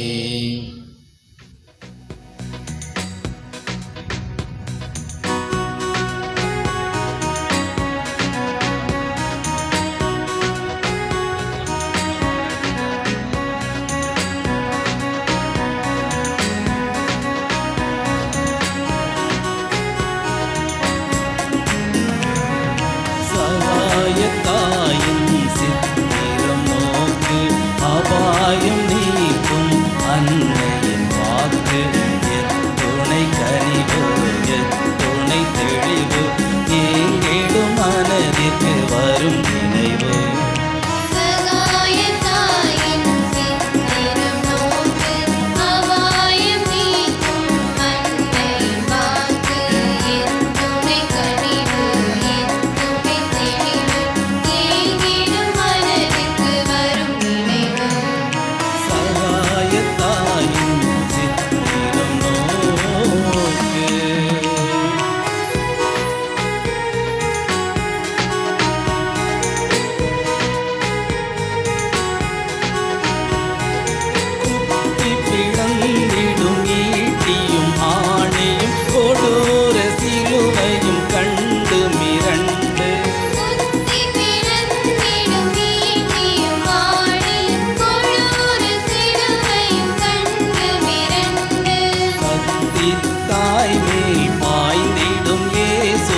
சதாவும் நினைவினில் பதித்திடுவாய். சகாய தாயின் சித்திரம் நோக்கு அபாயம் நீக்கும் மன்னை பார்த்து எத்துணை கனிவு எத்துணை தெளிவு எங்கிடும் மனதிற்கு வரும் நினைவு. சகாய தாயின்